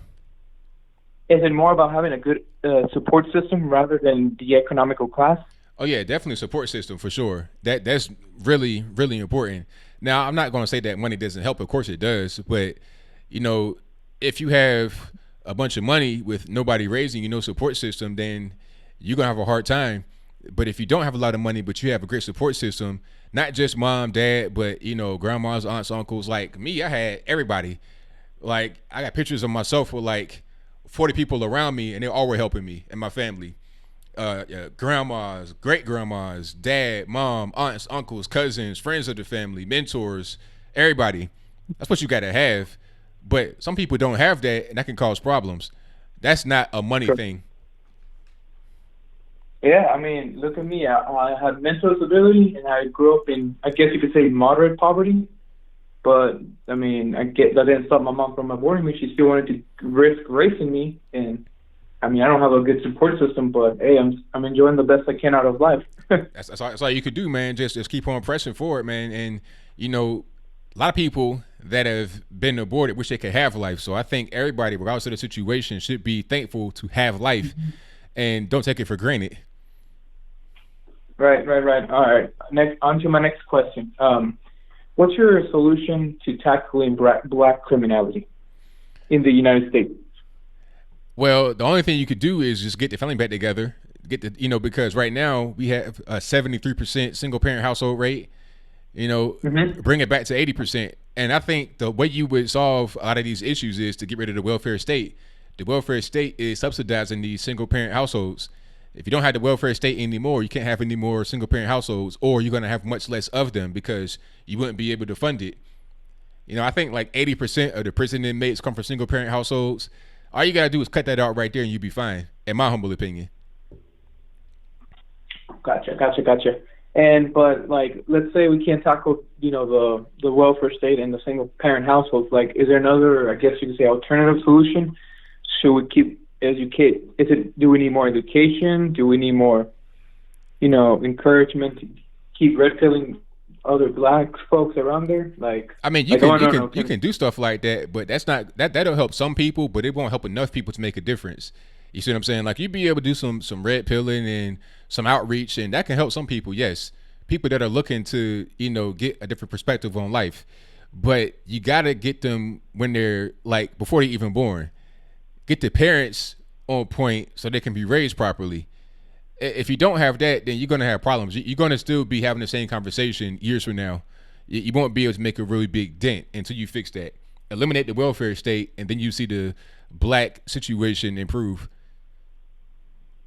Correct. And it's kind of funny. I don't get it I mean, if we're using the poverty card as an excuse to commit crime, then why not, why not practice religion? Why not, try to work on getting out of the hood or stuff like that. The poverty is irrelevant. The poverty is a byproduct of the lack of two parents in the house.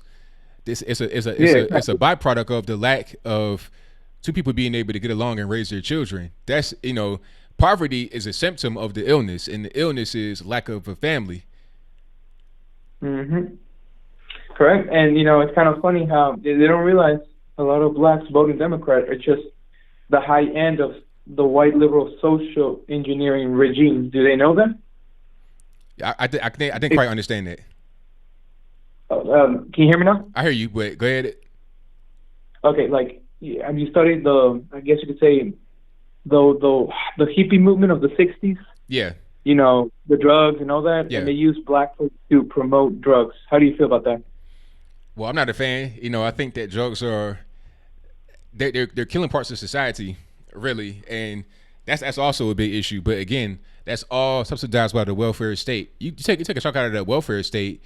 I might do a video about that. That's kind of a big issue. But I got a few more calls on the line, so I'm gonna get to them. So thank you for the call, man. Definitely appreciate you.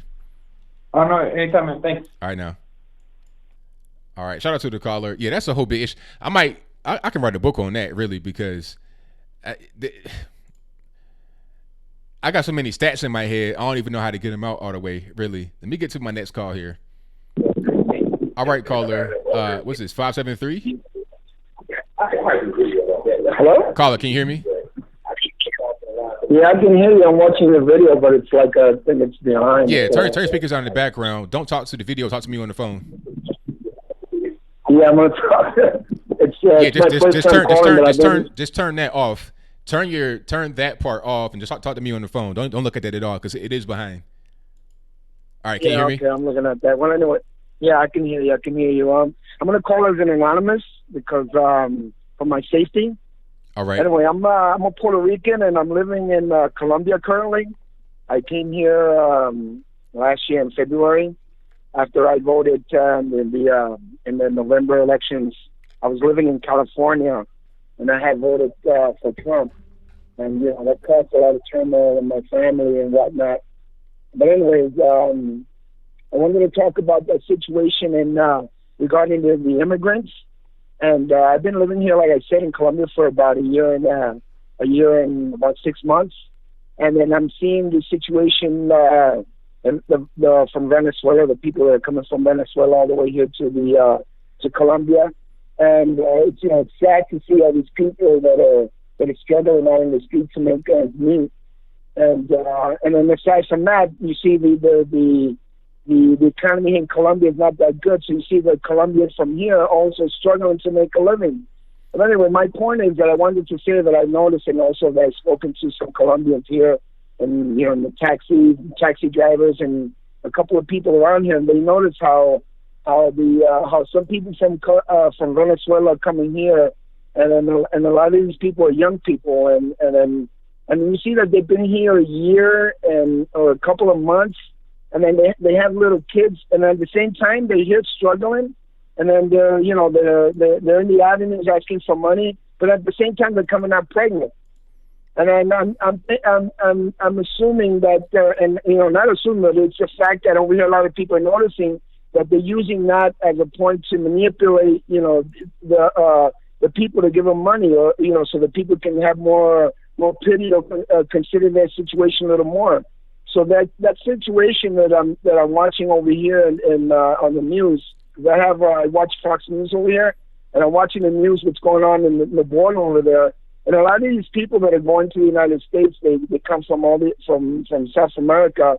And a lot of these people, yes, they're people that are in dire need. But then a lot of these people are just working the system. A lot of these young people, they're purposely coming out pregnant just so they can get into the border. It's like a business now. And then you see that over here in Colombia. A lot of these young women, they've been here a year, and all of a sudden they're pregnant, and at the same time they're hustling in the street. So if this situation is so critical, how they up here, coming out pregnant, So that situation in the United States, the government has to open up their eyes. And those people like Ocasio, that lady, Let her let her take a flight over here to Colombia or into the streets of Mexico or even Venezuela, and I'll even offer her my house so she can come and stay here, and then she can walk the streets of over here of Colombia, of Cali, and then she'll notice the necessity of the people here in the streets and how young people are manipulating. They're coming out pregnant, so then the people that are here in Colombia can, feel pity for them and give them money. Then I talked to the Colombians, they go, but don't you find that, they're struggling in their country and at the same time they're coming out pregnant? It's kind of ridiculous. Yeah, I think to us, it's pretty obvious what's going on because you're seeing more so-called unaccompanied minors or parents with their so-called children coming to the border. You're seeing much more of that because looking at it like, okay, if I come to the border with a child or if I'm pregnant, I'll be able to get into the country. That's all they really care about. They don't really care about these kids, and that's why more kids are dying because making that long journey. They don't. They're just trying to get it. They're just trying to get across the border. And, they're thinking about themselves, and then, they come unprepared. And then, Trump is saying that he would rather prefer more people, prepared. Because then you have a lot of these people that go to the United States and then they live off of the government, and then the taxpayer has to pay for that. I worked I lived in California, and I firsthand experienced a lot of undocumented people that were living over there. And then, how their wages, people were paying lower wages, and then the people that had the right to work, had to struggle because they would rather pay somebody else with lower wages. And I worked in the school system, and I saw how the school system struggled, but especially the teachers, that they were trying to teach English and history to the kids, but at the same time, all these immigrant kids that were coming into the United States, they had to teach them to catch up, especially in the English, and then the teachers were always behind, and I felt for them, and then so I've seen all these things that are happening, and a lot of these people that are going to the United States, and one of the reasons I voted for Trump because I related to a lot of the things that he said from day one when he went down the escalator. And, I have a daughter, and my daughter, she visited me one time in California. She was having issues in Florida, so she went with me, and she was 18, and she met this undocumented guy, and he filled her full of flowers, and he showed her love, and then all it was to get his papers. And then after she had his baby, he was playing around with her.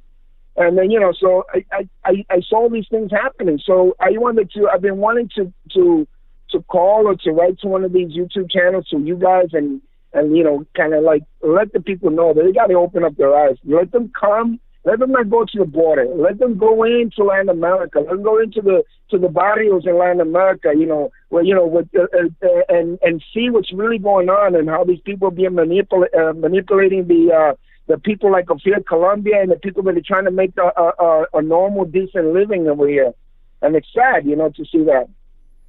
Yeah, I'm definitely with you on that because I'm seeing these politicians, they're going to places in the United States and they're clean and they're nice and they're talking about all the deplorable conditions. Well, okay, I've been to El Paso and I know you got Juarez right there. Go to Juarez and go over there and see what's happening. Right over the border, just go over there and document it for real, and then you see what's really going on. Matter of fact, go to the interior of the country, go Mexico City, go further south, go like you said, go to Colombia, go to Venezuela, go to Nicaragua, Honduras, and you see what's going on there. And then you can talk about, how bad things are here in the States. Yeah, the people are talking about, that the things that are happening over there, let them come over here. And I speak to the Colombian people from here. Like I said, I'm here because my wife is from here. I did all the legal process of having her go with me to the United States. I came here, I applied, I did the application, immigration process. I did everything legally. And a year later, I was able to have her go with me to the United States. Well, for different reasons, she really missed her family here, so I wound up coming here instead. And so I'm here. But I see the situation how people are trying to do everything legally, and now they're up here trying to make with these people that are coming in undocumented, like it ain't nothing. It's. I understand there's necessity. I understand it, and people have to understand it. But between those people that are struggling, there's people that are using the system and try to get by. Try to take the Americans as idiots. And and some of these Democrats, I'm not going to criticize them. They might be just they're gullible or something. That they think everything is fine and dandy, but they don't really know the truth. They don't want to open their eyes. Right. And I don't criticize the Democrat people. I criticize the Democratic Party. The people that are in government. That's right. There's somebody, and common sense tells you if the president, no matter who it is trying to protect your country. Like I tell the people in Colombia, I explain. I put the example of their government, their president would do what Trump is doing for the United States, fighting for the people of his own country. Wouldn't you stand by them? And they would go, yeah, we're standing by them, fighting to protect, the jobs of the people that are working here, protect our borders. And a lot of people here agree. But then you got these other people that are going against it. That just makes no sense. To me, I could be wrong. I could be wrong, but sometimes I might not be. But some of these people that are politicians, they got something to hide. There has to be something within the background that they're benefiting from this. That they want this thing to continue the way it is. Because between all these, because you got the people trafficking the women, trafficking kids, and drugs and all that stuff. Would you kind of like common sense? Come on, we got to stop this. Well, wake up and smell the coffee. And I feel sad because my mother has needed from the government assistance, and then she's being brainwashed. They're telling her, oh no, that if Trump is going to take out all your benefits and all this and this and that. My mother's already 80, so my mother is on Section 8. And then so, my mother thinks she's going to lose everything. She's going to, I'm telling you not. What Trump is trying to do is get these people that are capable of working, able to work, young people, healthy people, to get off of welfare and work. Feel independent, that they can work for a living like I have. I've never agreed of living of the government. And there was a time that I got injured at my work, and I had to I lost my job. And for a while, I had to get government assistance. But as soon as I got back on my feet, I went straight back to the office and said, look, okay, I don't need that help, Right. It's all about use it for a short period of time, but it's not to be lived on forever or taken advantage of or abused. I don't mean to cut you right here, man, but hey, it's been a great call. I got to get to a few more on the line. Yeah. I just want you to break out that word. A lot of these people are just manipulating the Americans, and a lot of these young people that are pregnant and going up there with little kids. It's just a way of them to manipulate the government, and then the government say, "Oh my God, we gotta have pity." Right. I understand, yes, of course, but they're being manipulated. And thank you for receiving my call. All right, thank you for the call, man. Definitely appreciate you. All right, man. Thank you. Bye-bye. All right. Well, thank you to the caller from Venezuela. No, not Venezuela, Colombia. He sees the people coming from Venezuela messed up, starving, hungry. He sees what's happening, and it's really a shameful thing that's going on. But let me get to my next call. The number to call is 434-658-1220. 773 on the line. Who am I speaking to? ABL, it's Windy City. What's going on, brother? Everything is good, man. What's happening? Good, man. Happy 4th of July. Oh, same to you, man. So we could dive right into the immigration stuff right off the bat, man. Whatever you guys need to know, any questions you have, man, throw them at me. I'll answer you anything you need to know. You know that. Okay, let's talk about AOC and this whole toilet water thing. Do you think she was talking about like those single units like they have like in jails and stuff where you get a toilet bowl in the bottom, but on the top it's a sink? Was you talking about that? I mean, what was going on in her mind when she said that, in your opinion? No, yeah, that's what it is, ABL. It's just like it's a prison cell. That's what it's on the bottom and the sink's on the top. You could wash your hands or your face in the sink or whatever. You use the toilet on the bottom, and they just give them cups, like a paper cup. And so basically it's like drinking water out of, I would compare it to your bathroom faucet. Yeah. She lied. She straight up lied. It's just a straight up outright lie. It's all for publicity. It's all to do what the Democrats always do. They try to play on your emotions. That's what it was all about. Yeah, I mean, it made sense to me that she was lying because it doesn't make any sense to drink out of the toilet bowl when you have these single units. It's a sink right there on top, and people just don't understand that. A lot of people have never seen that kind of toilet before in America. Americans never really seen that. So when she says that, they don't think twice. They think, oh, it was a toilet and they drank out of it. They don't think that it was this one single unit. So she was just preying on the ignorance of people to actually believe what she said, and it's really crazy. The first time I spoke to you, ABL, I called in there frustrated because I see this. I do it for a living. And we even discussed about on the border, it's a little different because they've been overwhelmed. And Trump called it a crisis over a year ago.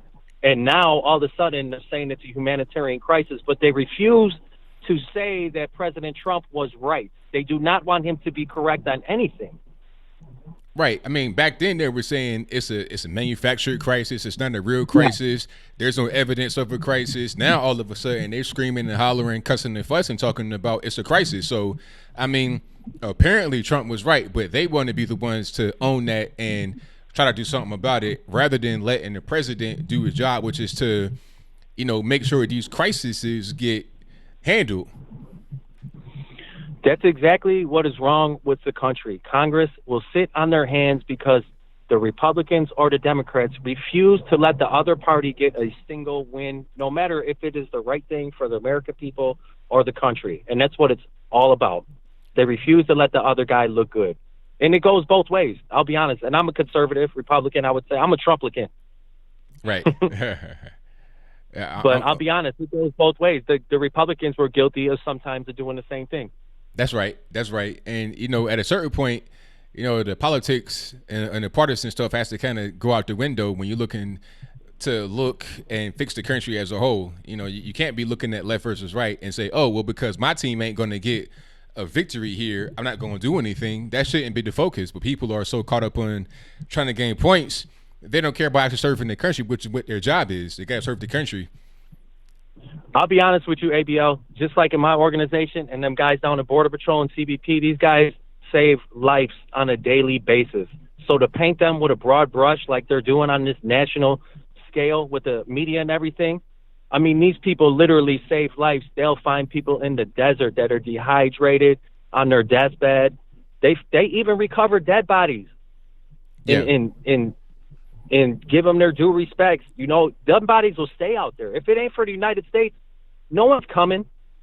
If it ain't for Border Patrol, no one's coming. Them dead bodies will stay in the desert and just rot there. That's right. They do their due diligence. They'll take DNA. They'll take fingerprints. They'll try to identify the individual. They'll try to notify the family. Imagine how hard it is to try to get hold of a family from an undocumented immigrant that died in the desert. Imagine how hard it is. And they'll do every effort. They'll reach out to counselors from Guatemala, Mexico, Honduras, all over the world to try to find these people's families and let them know what happened. So to paint these people as evil people is just wrong, ABL. It is wrong. Now, one thing people talking about are the children deaths in custody. And when I'm hearing about, I'm thinking, okay, that's probably people that have gone through this, this trip through the desert and were probably halfway dead when they got to Border Patrol's custody, because sometimes, like you said, they'll recover dead bodies, but then also you have people that are dehydrated and in really bad shape. Yeah, a lot of times when you are on Border Patrol, you have to wear many hats. You are not just a law enforcement officer. You're a law enforcement officer. You're basically an ambulance, an EMT. Yeah. I mean, you're fire rescue. You wear all these hats because you come across every situation you can ever imagine in your brain. You will encounter that situation in the lifespan of your career. Right. So it's really wrong what they're doing. And I'll be honest with you, a lot of these people coming from these countries, ABL, they are sick. Their children are sick. They have a lot of problems. I'm not saying don't help them or don't be humane, but I want to be realistic so the audience can understand. These are not coming across like the overwhelming majority of American children are in very good shape and physically taken care of and eat well. A lot of these kids and even the parents, they come across with major medical issues. That's right. So if people are dying in custody, like the media is trying to paint it like, they're dying in custody because they're being abused and all this and that in the actual, these camps and the border stations, but it's not like that. Usually they're coming over here in bad shape to begin with. Like when they encounter a border patrol agent, they're halfway dead already. So if they pass away, it's not because they're being abused, it's because they were already messed up when they came to the country. They probably were trying to come get medical treatment, or they made their journey through the desert, and that journey is difficult. I mean, being out there in that heat with no water, it'll do something to you. I was in Arizona outside trying to hike a mountain. I thought I was going to die, man. I had water and everything. Imagine being out there for miles and miles and miles. The sun's beating on you, no humidity, no water. People can't make it all the time. For days on end, ABL, for days on end. Yeah. They go out there. And then, I've done so many things in my career just out of humanity to help another person. It wasn't even about right or wrong or this person broke the law. I've done so many things, and I know all the majority of them officers have done too. They've gone above and beyond the call of duty. There's situations that you encounter that no training could prepare you for that. Right. You just have to take a stance as a man, as an individual, and do the right thing.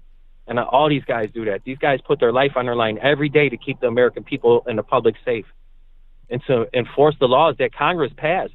These guys, Trump is right. They can fix the loopholes in a matter of 15 minutes, but they're incentivizing people to come over. And all this started when the last budget passed, when the government was shut down and everybody was freaking out. The Democrats slipped verbiage into that budget, which I was kind of upset that Trump didn't veto it, that if you come to the border with a child, basically they cannot arrest you. They take you to the interior of the United States, and then you have people that have been deported 3-4 times already, and they have no right to be in this country, and they're coming with small kids, and they cannot touch them. They have to release them, and they're the primary caretaker of that child, and they have to wait till that child's court case is over. It was a big scam, and the Democrats, this is the reason why they're all coming with the kids. The Democrats did that. They put that loophole in the last budget, in that verbiage that they slid in there. Right. I see. And that's a problem. If people taking advantage of that, and they're getting kids from all over the place, random kids, kidnapping kids, or whatever, just trying to get across the border and go into the interior of the country. It's a shame. Yeah. And what you're talking about right now, ABL, I swear to God, on everything I love, I will not lie. It's 10 times worse than what you can imagine. These kids are being assaulted sexually and everything else, and a lot of them, I would say at least 50% of them, are not even with immediate family members. These are complete strangers. Right. There are cities in Mexico where they had set up shop where it's kind of like a pit stop. You come, stop here, and pick up a child on your way to the border. So you basically you're like buying human beings. Yes, and it's all about getting votes, and they're undocumented Democrats. It's all about getting votes, and it's about killing the American population with abortions and everything else, and influxing the population that they want, which is a more uneducated, weaker population that could be easier controlled and manipulated. That's what it's all about. There are evil people behind what's going on, extremely evil people, and it's all for money and power, positions of money and power and control. That's what it's all about. That's right. That's what it's all about. It's extremely sad. Americans need to wake up. They need to really wake up, because our country is slowly slipping away. And if Hillary Clinton would have got elected, I'm telling you, we will become a third world country. The Democrats want to keep everybody dumb, broke, and stupid so they can control you. That's what it's all about. That's what the healthcare system's about. That's what it's all about. They want to tax us 70%. They want to take your firearms. The country is slowly slipping away if people don't wake it up. President Trump is actually holding this thing together. And I see it. I see it from the inside. I see it from a behind-the-scenes perspective. Right. And I know you have a lot of calls. I've been on here a minute, but I wanted to touch on one more thing that concerns immigration that happened about 2 weeks ago. I know you heard about the family units that were supposed to be arrested, and the op plan was leaked out. Yeah. So Trump canceled it.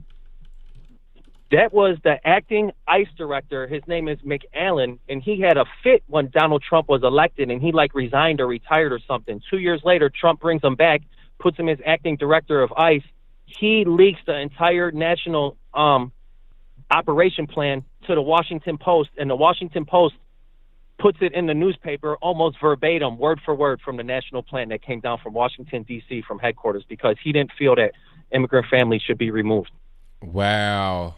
Wow. And this guy is still in this position, and nothing has happened to him. So I just been sitting back waiting to see. But he is the head ICE director. He's the acting director of ICE.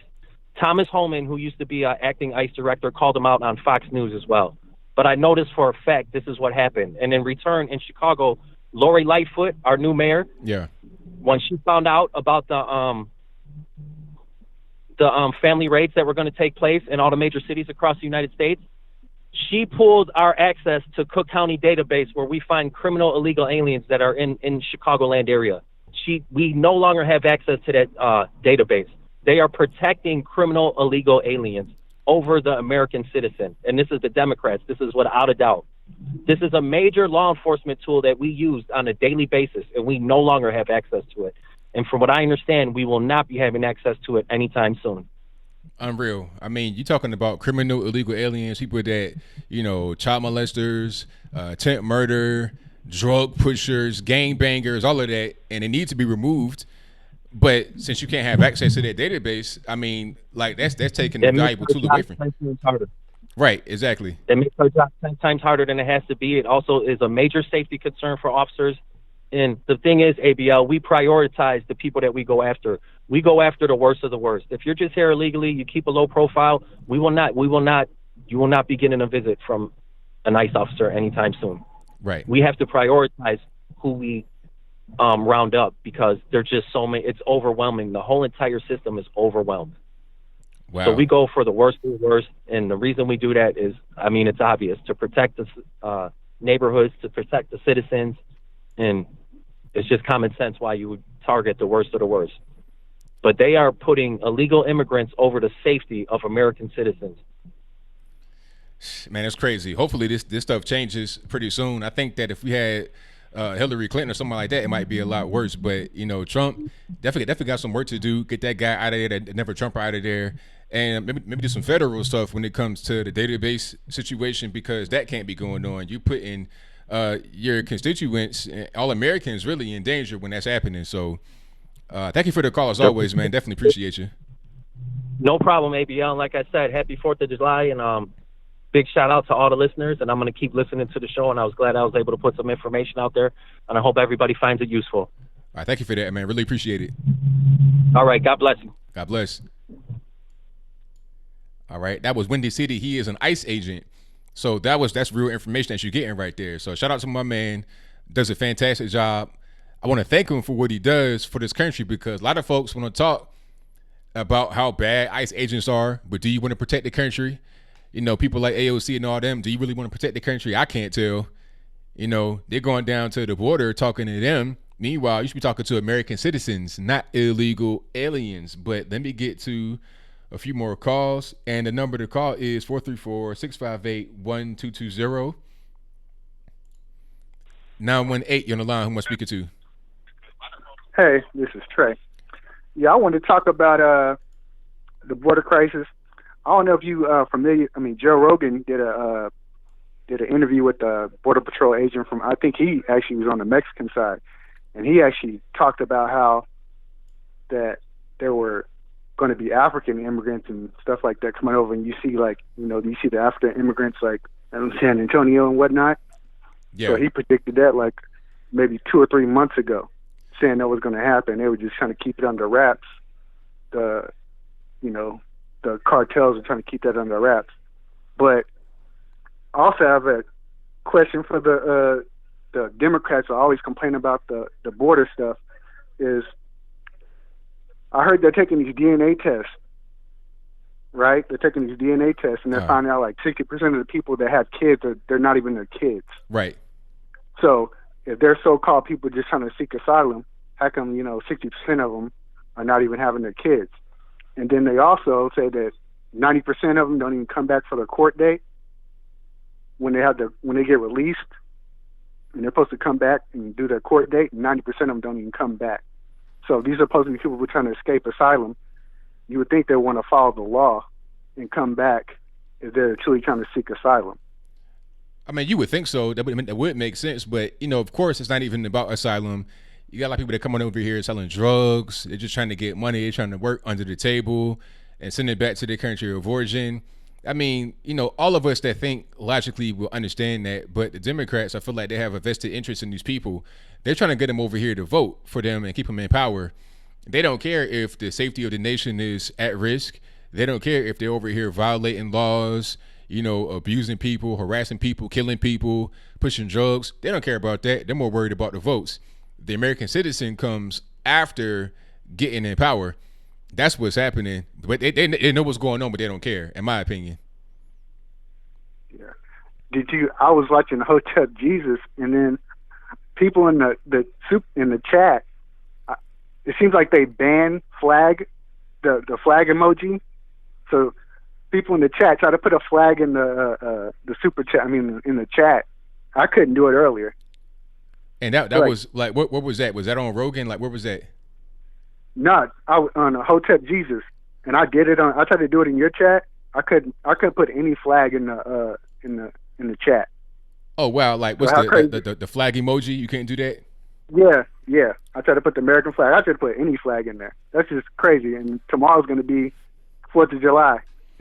Yeah, I wonder if it's still going to be banned. It's wild, but what we're dealing with. We're dealing with Google over there on the left coast, California. You got a lot of people that are weird working for them. Not only just the regular everyday employees, but also the heads. They over there just, I don't know. I wouldn't be surprised if you could put the gay flag in there, though. That should be no problem. But you can't. You can't. You can't. Oh wow, you can. That's you can or can't. You can. Of course.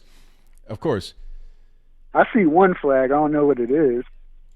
Somebody just posted one. Oh, it's just a regular, like a black flag. Yeah, but the regular ones I couldn't put in it. Wow, so that's just backwards. Going backwards. Like I was talking to a buddy of mine today, and I was talking about how they're segregating in college, like housing and doing different orientations, segregating orientations, black only orientations. Like we're going backwards. I mean, I thought that the left were against segregation, but now they are fighting for segregation. It made no sense. Like, okay, at one point you had black only graduations, black only this, black only that. Now they're bringing all that back, and they say that if you are against it, you're a racist because we got to have safe spaces. I mean, it's the same thing they did prior to 1960, but it's different language. And then here we are again. It's us on the right fighting against it. Yeah, it's so crazy. A man that got attacked by Antifa. This time, I heard a couple of Democrats calling for ICE agents to get fired. Okay, if they get fired, when we fire that mayor up there that has been doing nothing for years, it predates Antifa attacking people. Predates the president getting elected. They did it when Shapiro and Milo went to go speak on campus. Oh yeah, so, they want to try to invoke Donald Trump because that's the invoke thing to do, to be like, oh, it's Trump's fault. Hold up.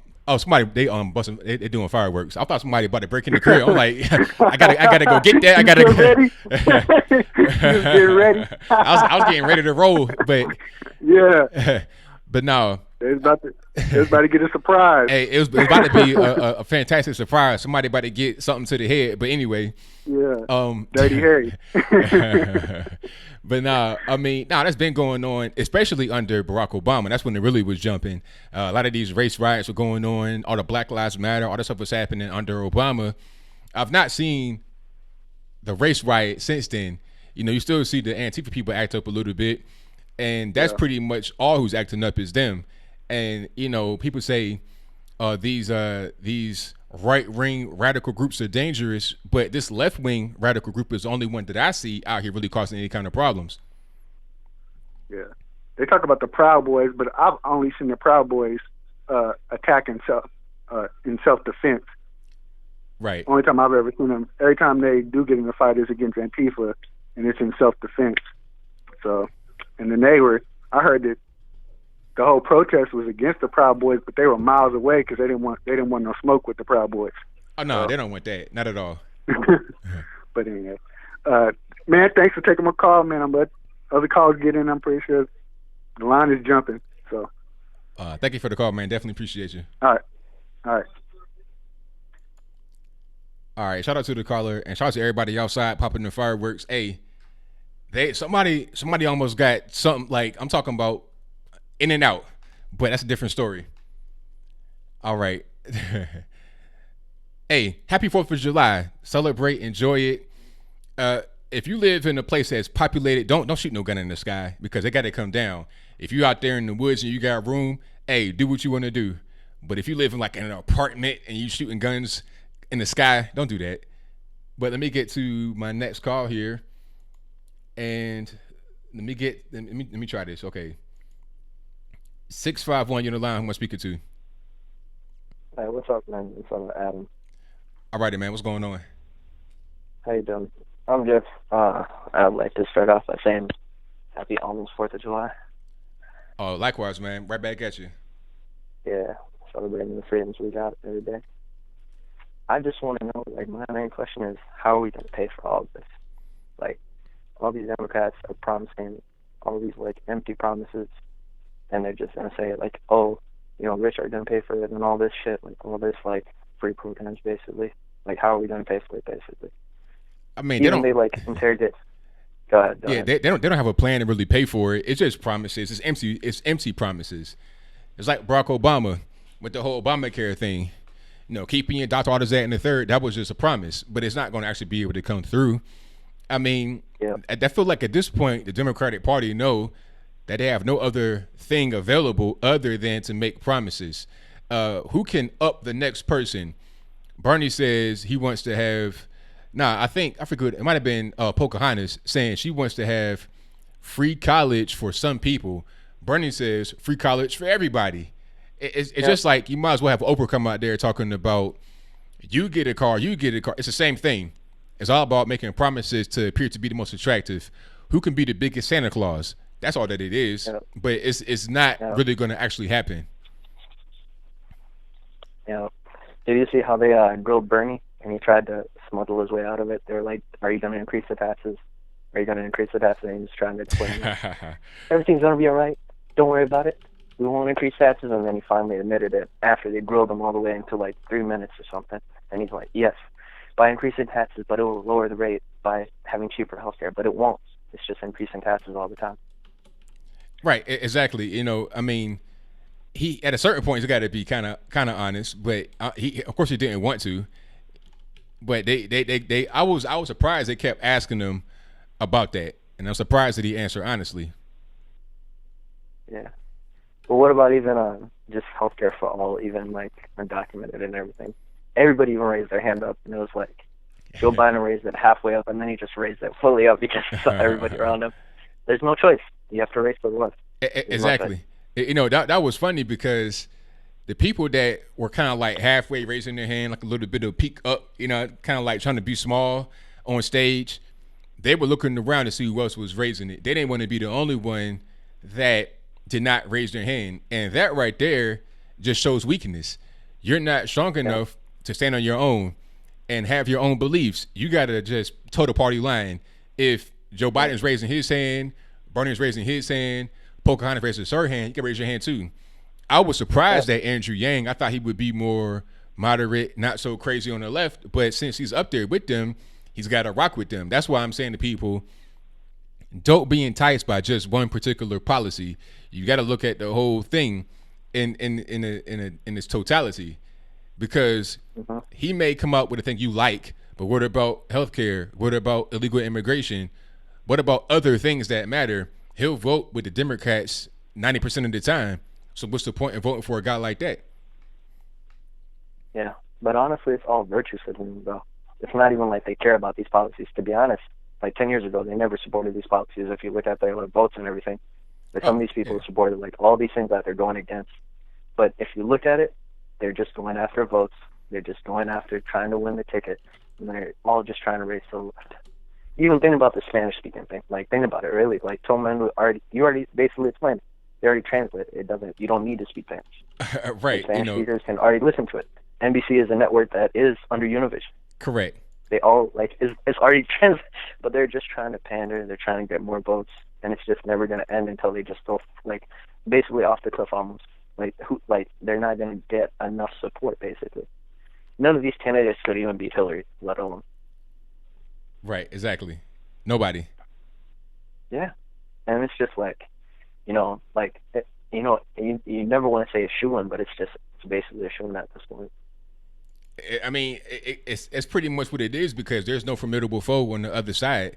I mean, there's nobody that can really. The enthusiasm is not there. The fundraising ain't even there right now. I think Trump raised more than everybody combined already, and we're not even really into it yet. So, and the incumbent almost never loses. So they're fighting an uphill battle that I think they're going to eventually lose, and it's going to be fantastic when they do. So then, personally, like, who do you even think is going to come out? Just like if under your assumption, under the first debate. Who's going to be the nominee for the Democratic Party? Yep. Who's going to make it out of the plant car? Probably Kamala Harris. I think it'll be between her and Joe Biden. If Joe Biden continues to have these issues with a lack of energy, looking glossed and lost, and just loose as a goose, he's not going to be able to get the nomination, and they're going to put Kamala Harris in there. I think that it's been set up for her to actually become a nominee because her and Cory Booker have been out there for a while. Matter of fact, they may make Cory Booker her vice president to be really progressive. You got the man playing the subservient role, quote unquote. So that'll probably be the ticket right there. Her and Cory Booker. Wouldn't be surprised. So let's say if it is Kamala Harris, do you think like that the black vote would vote for a prosecutor? A person that's been locking up so many people? Yes. Just being honest, like under your assumption. Yes, and it's going to be hilarious when they do. That's going to be hilarious when they do that. It won't be as much as Barack Obama, but it'll definitely be there because they'll think that any Democrat, regardless of what their background is better than Trump. Even though she locked a lot of black men got locked up under her. A lot of black men and women, even some innocent black men got locked up under Kamala. That doesn't matter. She still identifies as black and is a Democrat, so that's enough. So they're just gonna forget about everything. All right. Well, what if Willie Brown comes out of the woodwork and exposes her for? He already did that. He already did that. He's already done that. Like he did. He was on this show called he was on Roland Martin's show, which used to be on TV, but now it's not. It was an internet thing. He was on the phone talking, had an interview. It's only a matter of time before he goes on CNN and does an on-camera interview because he already came out and said it. And not only will you have Willie Brown. Not only will you have Willie Brown, you'll have Kamala Harris's dad come out and speak against her because he already said, you're talking about Jamaica and smoking weed, but don't like that. He already said that in like an op-ed type thing. So that's going to come out. Oh yeah, for the Breakfast Club shit, right? she said, I did smoke weed. I was chilling in my room listening to he already speak. So you're going to have bro. You're going to have her dad come out and speak against her and her ex-boyfriend who was married at the time that started her whole political career. So that's going to happen. It doesn't even really matter. It's going to reduce her black vote somewhat, but it'll still be higher than it should be. This is crazy. There's no, I honestly can't even see any like Democrat that's even saying it, let alone Kamala. Honestly, it just might seem like a landslide at this point because, like, this is a prosecutor. This is a person who's claiming, like, oh, I'm black. I experienced all the problems as a black person. Like, coming from India and Jamaican. Like, I don't know. It's all confusing, man.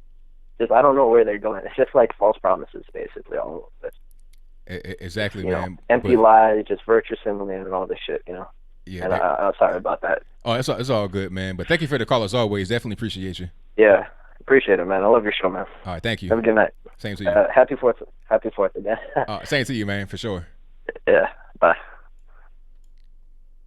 All right, shout out to the caller. Yeah, hey, Kamala Harris was a prosecutor, the top cop. I mean, I thought that a lot of these woke folks did not like police officers, but yet they're going to vote for the top cop. She was threatening to lock up people for their kids being truant. How are you going to lock the parents up because their kids were truant? Like, that's not the parents' fault that you skipped school. That's your fault if you skip school. It's simple. But let me get to my next call. The number to call is 434-658-1220. There it is. 434-658-1220. There you go. Let's get to the next call. All right, Jordan, what's happening? Nothing much. Can you hear me? I hear you well. All right. Yeah, your mic kind of busted up. Okay. How you doing? Everything is great, man. Can't complain. Hey, I don't know if it's been mentioned in on your stream before, but what do you think about the casting for Ariel in the Little Mermaid film coming up? I heard they got Halle Berry to be Ariel. Yep. You know, I'm a big fan of Halle Berry, but she's a little bit too old for that character. Am I wrong? Maybe. I won't disagree with you there. Geez, Disney, man, I don't even care about Disney anymore. You know, I thought you might be interested in it, but you know, it's like they're just so engaged in trying to remake their films with live action and having a more diverse cast, and I just kind of don't care. Because remember, me being my age, I grew up on like the 90s. Oh, I'm sorry. I got to pause right quick. It's not Halle Berry. It's Halle Bailey. I'm sorry, Halle Bailey. I'm about to say, I'm thinking Halle Berry. Wait a minute, she's 50-something years old. So okay, yeah. I get it. It's just the names are so similar, but yeah. I do remember her from A Wrinkle in Time. She was in Halle Bailey. Yeah, that's really confusing. She need to go by a different name. I say change that name because I'm like Halle Berry. No, Halle Bailey. Little youngin. Bailey. Yeah, I gotta worry about my speech patterns better than that. Right. But yeah, I just wanted to get your thoughts on that because I don't know. I thought you'd be interested in that. Yeah, but see, you know what? I forgot about the whole race element. I was just stuck on the fact like Halle Berry. Like, ain't she like 50? That made no sense for this movie. Like, for John Wick, it made sense because that's kind of a more mature movie. But this, so yeah, I mean, it's stupid because all right, there are plenty of black characters you can have people play rather than making them play white characters. It make no sense. Like, I would not want a white guy to be playing Blade or Spawn or anything. Oh, you made a joke about if a ginger ended up playing Blade, you'd have a fit. Oh, if you put Conor McGregor in there as Blade, I'm done with Marvel forever. I'm like, no, that's not who goes as Blade. If you don't put Wesley Snipes or a lookalike or a guy that looks like Wesley a little bit in there, I'm upset. I'm upset because that's who the role is supposed to be. It's supposed to be a black male. And don't put no transgender. Oh my! You put a transgender in there as a superhero? No, that's not what it's supposed to be.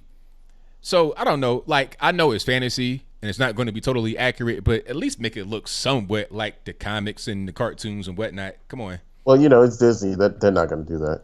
Yeah. Yeah. About the whole border crisis issue.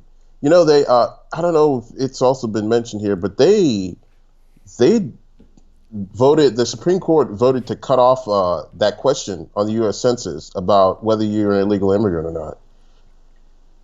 You said what now? Did you hear? Yeah, I heard what you said. You talking about that question. Has that been finalized?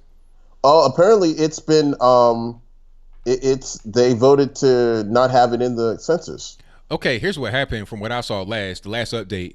They voted to bring it to they kicked it back down to the lower courts. So they've not ruled on it yet. They just said, okay, well, here's what happened. They want to have a better explanation from the White House as to why the question should be in the census. So right now it's back down to the lower courts and they're going to make a decision on it. And the White House is going to have to explain to the Supreme Court better why the question should be on the census. And then once they get a better explanation, at that point, the rule on it if it gets back to them. Oh yeah, the explanation, because the last one was, and I kind of blame the Trump administration from this. The last one was kind of pretty poor. They should have their defense should have just been, this question has been on the census for decades. We've always had it in order to track exactly how many illegal immigrants we have in this country, how many citizens, how many non-citizens there are. But the fact that they now want to take it out, like people like Julian Castro and all those other people, that's dangerous, very dangerous. It's a problem, and hopefully it got kicked back to the lower courts. Hopefully they see reason and put it back on the U.S. Census. Yeah, hopefully they put it back. Hopefully they put the question on there because it needs to be known. Are you here illegally? Or what's going on, and then that would actually shape how representation and all that kind of stuff works as well. Because if you're not here legally, then why should you be counted as a citizen? Because you're not. Yeah. With the Betsy the Betsy Ross thing, yeah, I this whole I remember, a scene in the Shawshank Redemption where and spoiler alert, by the way, for those that haven't watched it, but Dufresne switched his shoes, and then Morgan Freeman's character, Red, that's his name, was like, when was the last time you ever heard a man focus on a man's shoes? That's pretty much what this is why do you care so much, Colin? They're just, shoes with flags on them that shouldn't be really your concern or anything. Yeah, of course, but you're just trying to get attention, trying to get some more name recognition out there, trying to still be relevant, because you hear from him occasionally, and yeah, I haven't heard from him recently. Yeah, it's been kind of a while. It's been kind of dry for him, so I was like, okay, I'm gonna just hop on this, and it's kind of crazy because his primary employer, if I'm not mistaken, is Nike. He's a Nike spokesperson. They had this whole campaign around him. So it's if I was Nike, I'd be upset, because it's like, look, man, we're paying you some money and you getting in the way of our money. So that can't, that's a conflict of interest. Yeah. And it's just, it seems so minor. Like the flag, the 13-star flag on, like the one you have in the background on the shoe, just seems like it's sort of a nothing burger. What it represents is kind of pointless here. It's a silly argument anyway, because the current flag we use right now in 2019 has 13 stripes on it, and they stand for the same thing the 13 stars did, the 13 colonies, the original ones. So his whole argument is dumb. It comes from a place of ignorance and also just trying to get some attention and some money. That's all. Yep. Oh, and one more thing before I go. I also don't know if this has been mentioned. I was kind of late on here. I had class to go to. But we've marked the point where we've had the longest post-recession booming economy, I think, in history. There we go. Yep. Good money. Yep. So unemployment is still low. Poverty, I could believe, is still low. I have to see the graphs first. But yeah, there it is. So I'm gonna head out. I'll talk to you later, ABL. I'll be in chat, really, but have a good stream. Thank you for the call, man. Definitely appreciate you. Not a problem. Peace. Thanks to my man Jordan for the call. Most certainly appreciate him. The number to call is 434-658-1220. The number is always in the description box. Also, when the ticker at a certain point in time, I come across your face in the chat. But let me try to get to my next call here. All right, call you on the line, 256. So I'm gonna 256. Hey, what's going on, Anthony? Hey, not too much. Who am I speaking to? This is Jeff from Alabama. So I just got off of Kevin's Corners stream. Mm-hmm. And anyway, I'm going to mention the same thing to you, that everybody seems to have a problem, Kaepernick and Nike, with the Betsy Ross 13 Colonies flag. Okay. Then why don't they have a problem with the 76ers in their uniforms, which actually represents the flag of the 13 colonies? Well, I mean, people are just ignorant. That's all. That's really just the bottom line. People are ignorant. They don't even understand what's going on. They don't know that the current flag has stripes on it, and they are 13 stripes. 13 colonies. That's what it stands for. People don't know that. They don't know their own history. Today, I had to explain to somebody online that the Betsy Ross flag is the same flag we have today. The only difference is that we have had more states admitted into the Union since like 1776, but people are so ignorant, they don't know basic things about their own history in America. And it's really sad, but that's what it boils down to, is ignorance. Yeah, pretty much. That's what I'm saying. They don't even understand. And it's stupid because, okay, if they have a problem with like this flag and whatnot, the 76ers symbol literally represents the 13 colonies flag. It's on their uniforms. but it's still on sale on their website, but they take shoes down because of it, because one person complains. Right. It's all about PR. They don't really care. It's all about PR. Now, I'm waiting for the basketball team to get approached. The Sixers. I want to see them get approached. Exactly. With the whole. I'm just waiting until that gets mentioned. Right. I mean, it has to be mentioned at a certain point because this is an obvious thing, but ain't nobody talking about it because the whole thing with the shoes is a nothing burger. It's not a real issue. It's a non-story. It was just a PR move that they did, and I don't think the issue would really be brought up too much beyond that, but it could. Exactly. Anyway, I just wanted to mention that. I just don't understand how they have a problem with one shoe, but yet there's a NBA team that's been doing it for years. Right, exactly. So anyway, love your show, man. Take care. God bless. All right, thank you for the call, man. Definitely appreciate it. All right, shout out to the caller, but you can see it right here. Here's Sixers jersey. This style is hot, too. I like that style. They've changed it over the years. Matter of fact, before, I think when Iverson was playing, shout out to Allen Iverson, Bubba Chuck, 757, you had like the more kind of like old school, not old school as far as like old, but old school as far as like 80s logo with the all kind of colors and stuff. They updated it more recent times to look like this, to have the 13 stars. Okay, this is the Philadelphia 76ers. What happened in Philadelphia in 1776? Anybody want to guess? Anybody want to guess? Okay, a Declaration of Independence was signed in Philadelphia in 1776. That's why you had the Philadelphia 1776ers, or the Sixers for short. It's simple, but we don't think about history anymore as really being an important thing to even talk about for some reason. Let me get to my next call. All right, call you on the line, 559. 559, you're on the line. Hey there. All right, caller, do me a favor. Turn your speakers on in the background for me, please. Is this better? Yes. Awesome. All righty, what's going on?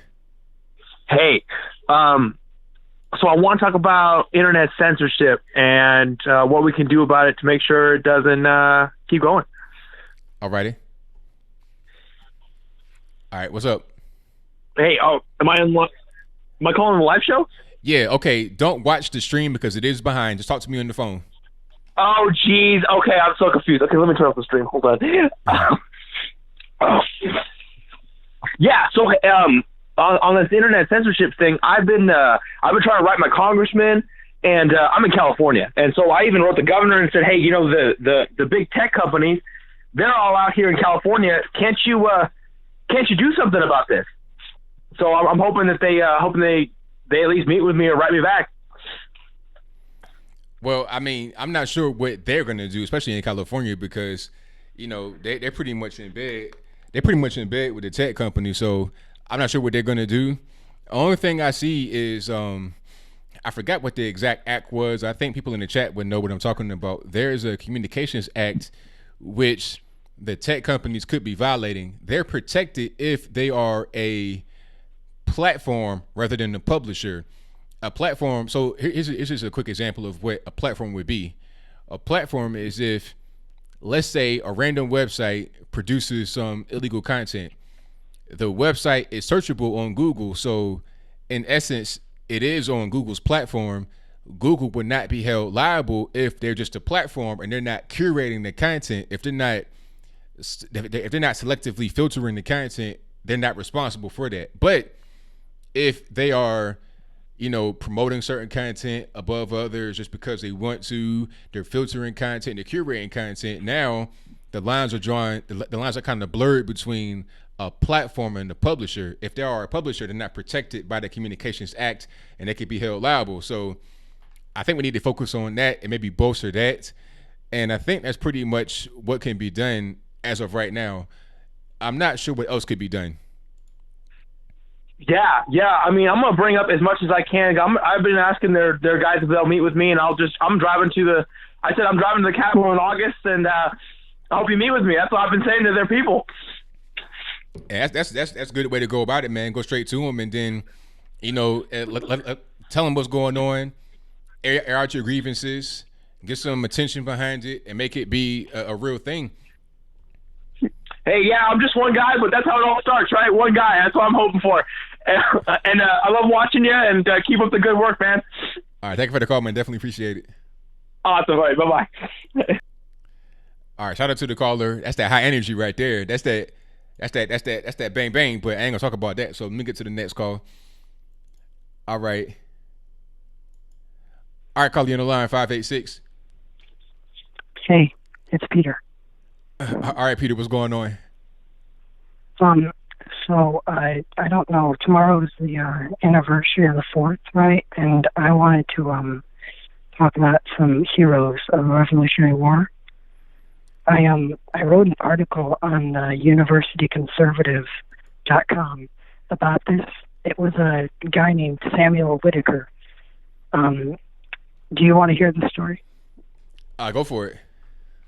Okay, so Whitaker was 80 years old when we declared war on the British. And so, the first two battles of the war, Lexington and Concord, I believe we lost those.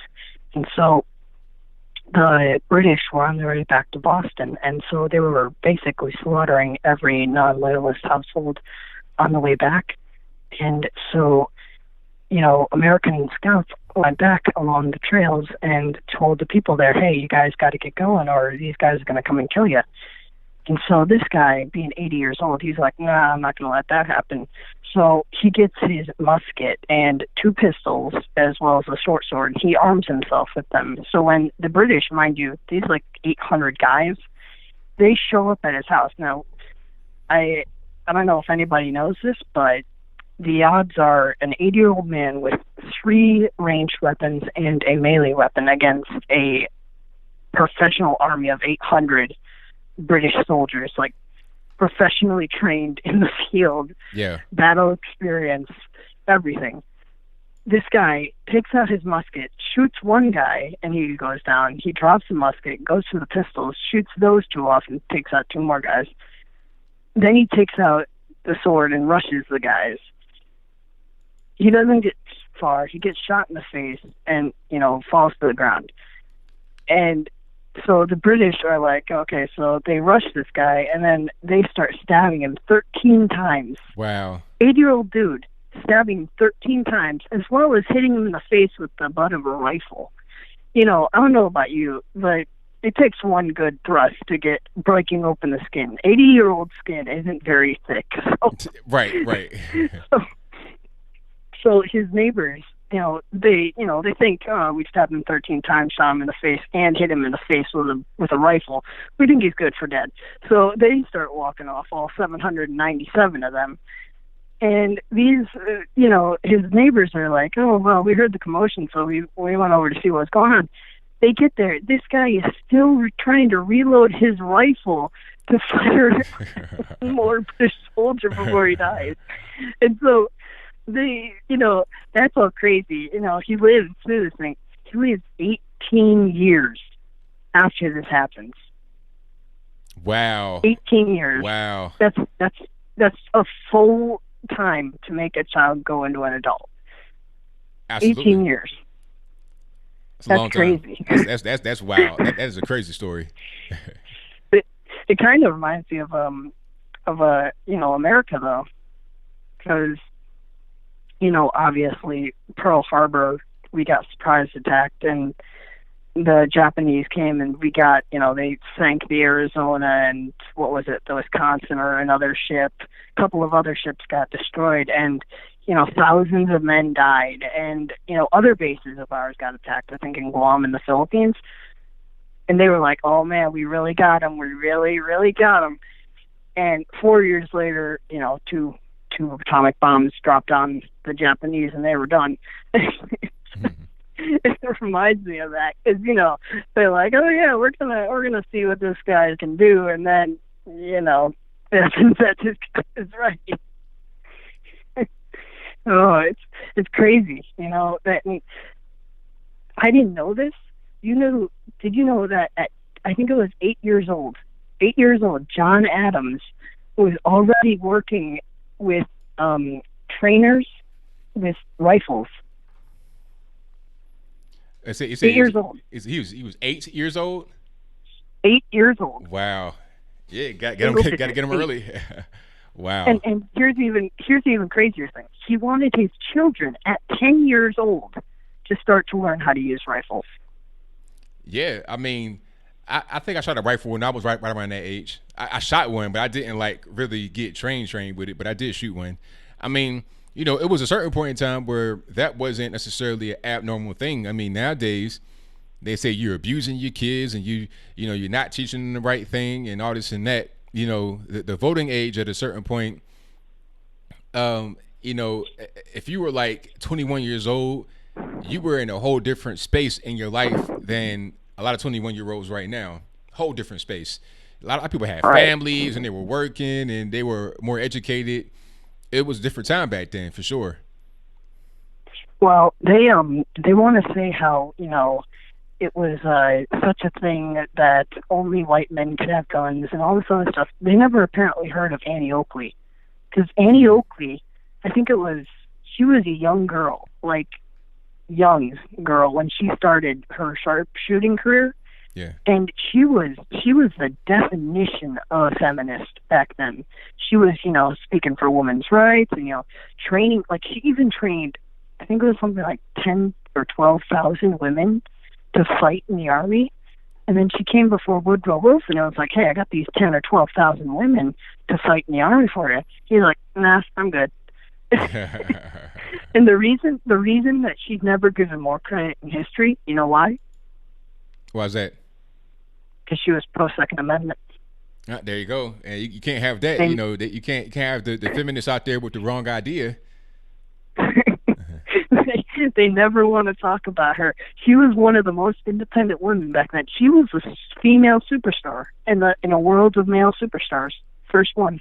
Well, not the first one, because, you know, you had Elizabeth and Queen of England and all that other stuff, but still, in America. That's right.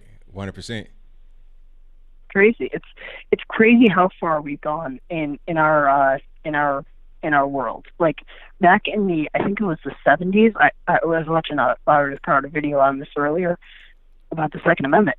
Back in the 70s, they were still teaching kids how to fire a gun in schools.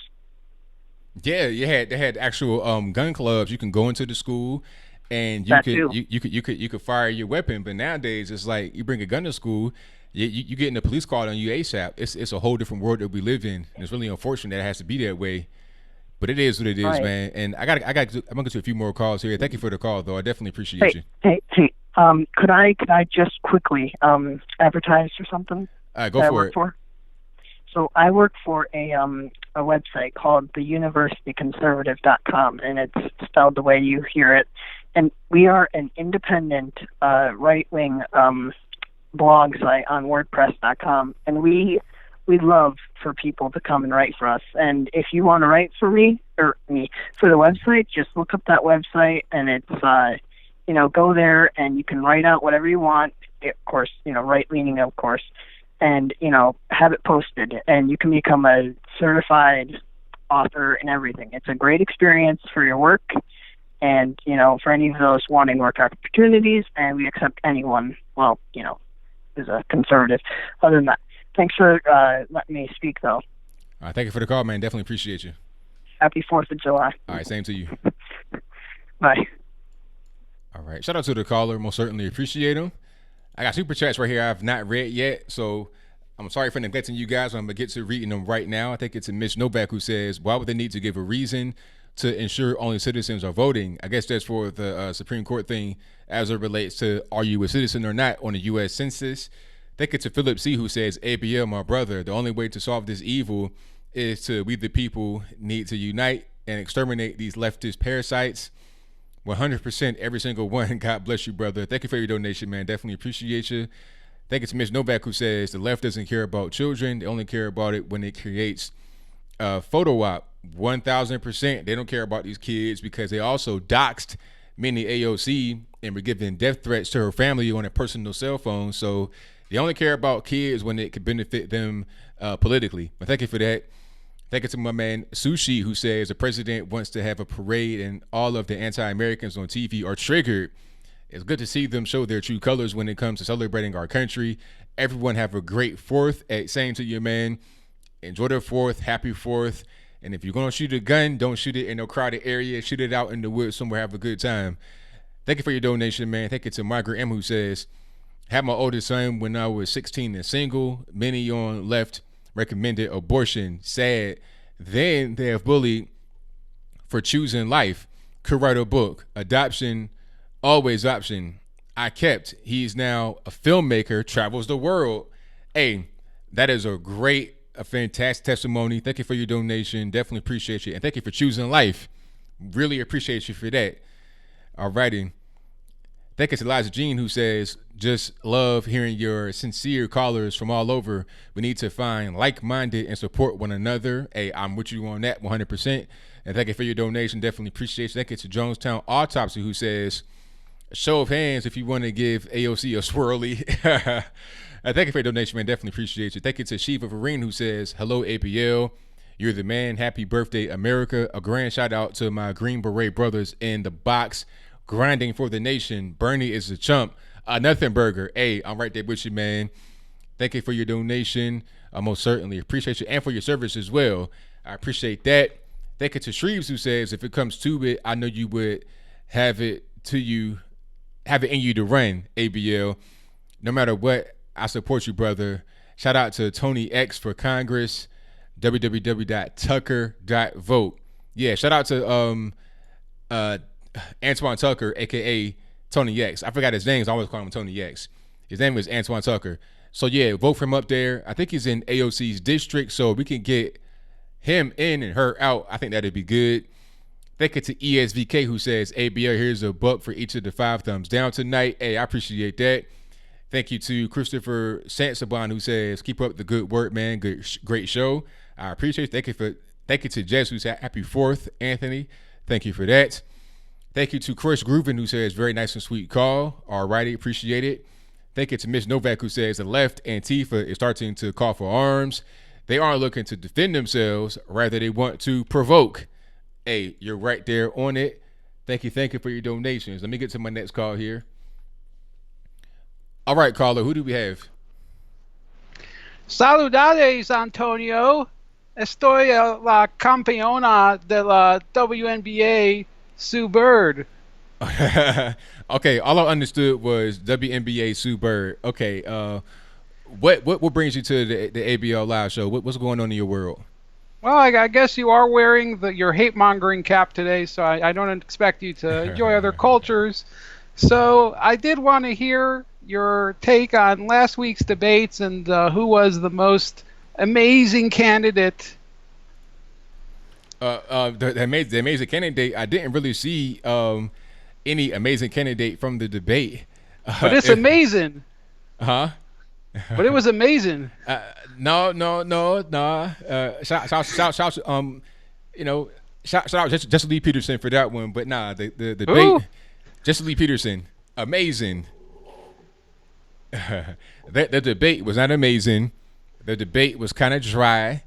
I tried to be entertaining when I was watching it, but it was kind of dry. I think that it was just a show of who could be the most, how can I say, the most giving to the American people without really having any serious promises they follow through on. That's all. Well, I happen to agree with you, and I feel that there was one candidate that was sorely missing. And I think you know who that may be. It's my dearest Megan Rapinoe. And, of course, you might know that he's refused the invitation, or she's refused the invitation to go to the White House. And that's because we are going to the White House in 2020 as the first couple. Megan Rapinoe, I don't think that people are going to vote for her. Because sometimes people are kind of vain, and I can't lie. Sometimes I am as well. I don't want a person in there that looks like they're 55 when they're really 33. That's just not really. Is something going on? Is she sick? What's going on? Like, she didn't play in this most recent game, if I'm not mistaken. Was there a problem? What's going on with your girl, Megan She Rapinoe? didn't play in order to preserve the dignity and show some mercy for those awful, racist, bigoted English people that voted to leave the stunning and brave European Union, the paragon of women's rights. So I mean, my Megan is the kindest, nicest, most youthful, most LGBT proud woman. By the way, you didn't do a proud month live stream, but I let it slide. So I don't understand why you have to always nitpick ABL. well, I mean, hey, how can England be racist for leaving the European Union? I mean, they're European and they didn't want to be part of a European thing. So what's the? It's still European. They didn't want to be part of our organization. So how can that be racist? I don't understand. Listen, don't confuse me with your facts. I've barely been outside of, the Seattle metro area except for flying to games and whatever. So okay, I don't want to hear any of these specifics and whatever, all that type of racist stuff you're talking about. At least hear me out. Now, do you want to see why Megan is going to be the greatest president in the history of this women's country? Sure. So you, of course, probably know that there's been this controversy with the flag and Mr. Mr. Kaepernick, correct? Yes. So we've proposed a new flag. Now, I don't want you to, before we go on, don't show it on screen yet. I want you to promise not to ridicule and be a horrible bigot the way that you usually are. Hey, I can't make any promises to you. Anyway, so here we go. Now this flag shows everything that's made this country so great from, our founding and before prohibition and whatever up until today. What do you think, ABL? I actually can't show my screen right now because I'm having a little problem with my OBS. But this flag is crazy. I'm gonna describe the flag. The flag, if you guys have seen this new trans flag that it's a new gay flag. Matter of fact, I can pull it up on my screen. I can't show all the stuff on here. You got Miley Cyrus looking the abortion cake, all kind of crazy stuff. But check it out. The new gay flag has the trans and the black stripes on it. This is ridiculous. But hey, if you want to have the new flag with Colin Kaepernick, Megan Rapinoe, Miley Cyrus, Jussie Smollett with a Subway sandwich, and what's that in the center? A random Mexican? No, that's Steven Universe, man. Come on.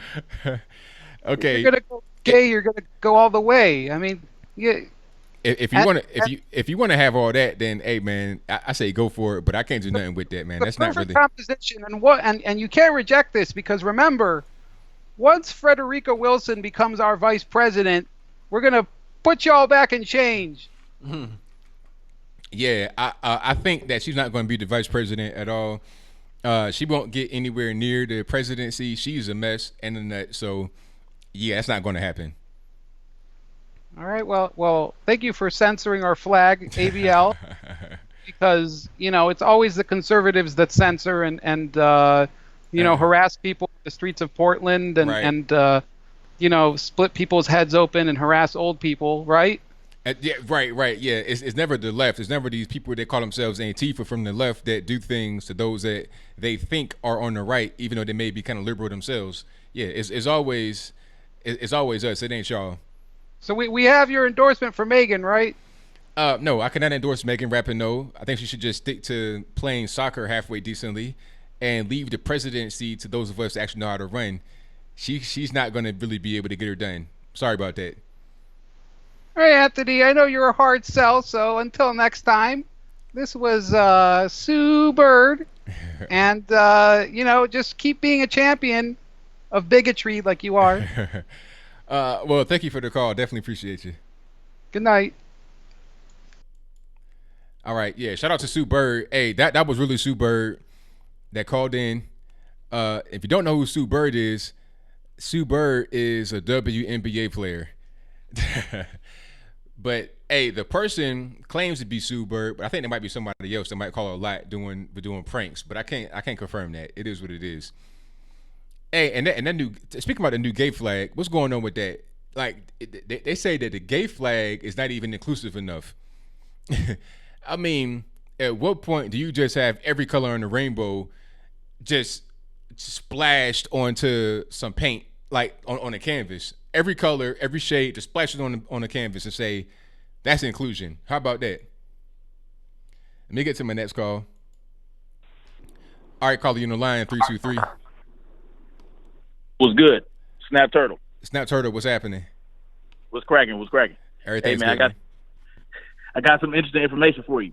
All right, go for it. So, you know, we talked about how Kamala Harris's family was, her great-grandfather was a slave owner? Yes. Well, guess what? I have the list of every slave their family owned. So, what I think we should do is find the descendants of these slaves, and get them reparations from Kamala. That's what I think we should do. What you think? That's a beautiful idea. That's beautiful. Matter of fact, how about this? How about if she gets into office some kind of way as the Senate or whatever, her check should be garnished for reparations. How about that? Absolutely. I love that. I love it. Yeah, man. But if you want the list, man, it's a long list. I can email it to you. Yeah, I'm gonna need that. You know what I'm saying? Yeah, I'll get it to you, man. I just wanted to hit on that real quick. As usual, do. Oh, you know what? No, I don't even want to do it. I ain't gonna do it. I'm gonna do it. You know the amazing Lucas, right? Yeah, I know Lucas. Yeah. I watch him sometimes, and the other day, he was talking about what's that guy's name that got the cement thrown on him in the shake? What's his name? The who? No. Oh, No guy. Andy No.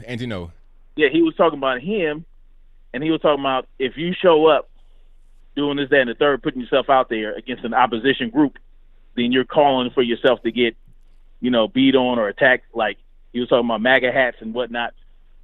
And then he was talking about sometimes I'll watch shows where a guy's sitting there with flags behind him. Like, why do you got to have that on? And we know you're a patriot, blah, blah, blah.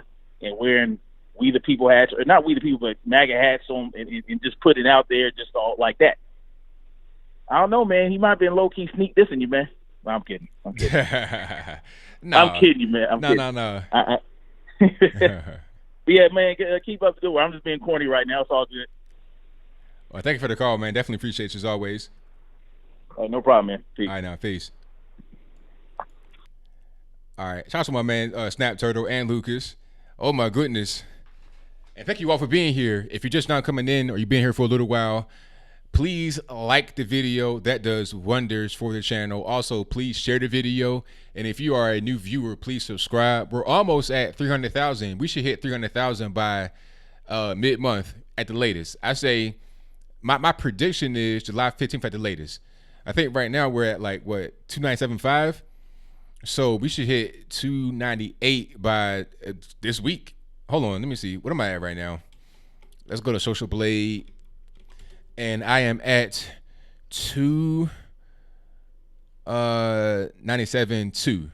So I should hit 298 by, and it is maybe next week. So yeah, we're almost at 300,000. So thank y'all for being here through the whole thing. I started late 2015, taking it seriously. I was putting out videos randomly through 2015. But I took it seriously at the end of November in 2015. And we're almost at 300,000. I predict by this time next year, I'll be at 450, 500 maybe. Who knows? Definitely 400, but hopefully more like 500. And I'm going to keep on going. And it's all thanks to y'all. So I really appreciate you for being here. Have you guys seen this picture of one Barack Obama in front of the Betsy Ross flag? Now, if Barack Obama did not think that the Betsy Ross flag was racist, then why should anybody? You see the flag not once, but twice. As you can see, it's the same as the other flags. The only difference is the star field. Okay? Some have more stars than others. It's simple. The Betsy Ross flag is important because it represents the beginning of our nation. And a great nation that it is. The stars are different, but the stripes are all the same. The 13 colonies represented by the 13 stripes are all the same in each flag. You know, people just, I was surprised how I had to explain that to so many people. I understand some not knowing it, but a lot of people were trying to like attack me, talking about, oh, you're a coon. It was like, well, look at what you are talking about. Look at your flag that you have right now. That's why it was easy for me to predict that this day would be here when they would attack the American flag. It was really simple. So thank you to everybody that is here. Did I get everybody on Super Chat? I think I did. Thank you all for doing what you do. And also the Patreon supporters, I thank you all as well. Yeah, the logic, I feel like it's pretty simple to grasp, but not everybody has the ability to grasp simple things. And it's unfortunate, but it is what it is. Alrighty. So that's pretty much it. That's pretty much all I got. Thank y'all for joining. Definitely appreciate it. I'll be back on Friday with another show, live show, of course, with calls, and I'll be doing some stuff probably tomorrow, maybe. But you guys enjoy your 4th. Just have fun, be patriotic. Don't let anybody try to trigger you. Wear your red, white, blue. Do whatever you want. This is my hat I always wear. This is just what I like to wear. And if you want this hat, I do have it for sale. It's in the link below. Below the video is like a little carousel of products. If you look right up underneath. Matter of fact, let me see if I can pull it up right quick. Hold on, you guys. I'll pull up the video and show you the product in case you have not seen it. Just have fun. All right, that was just me talking. Don't worry about that. That's why the stream was kind of behind. All right, so let me pull it up on desktop. For some reason today, I was not able to use Skype. Like, I have 2 monitors. This that you're seeing right over here is just picking up on the same monitor. But over here, my second monitor was not picking up for some reason. It's weird. But anyway, here's the video. And, hold on. Under the video, you have products right there. You see? This first one is this hat. It's just a different color. So if you click on this, it takes you to Teespring. And I designed all the hats and all the merchandise. I put it all together.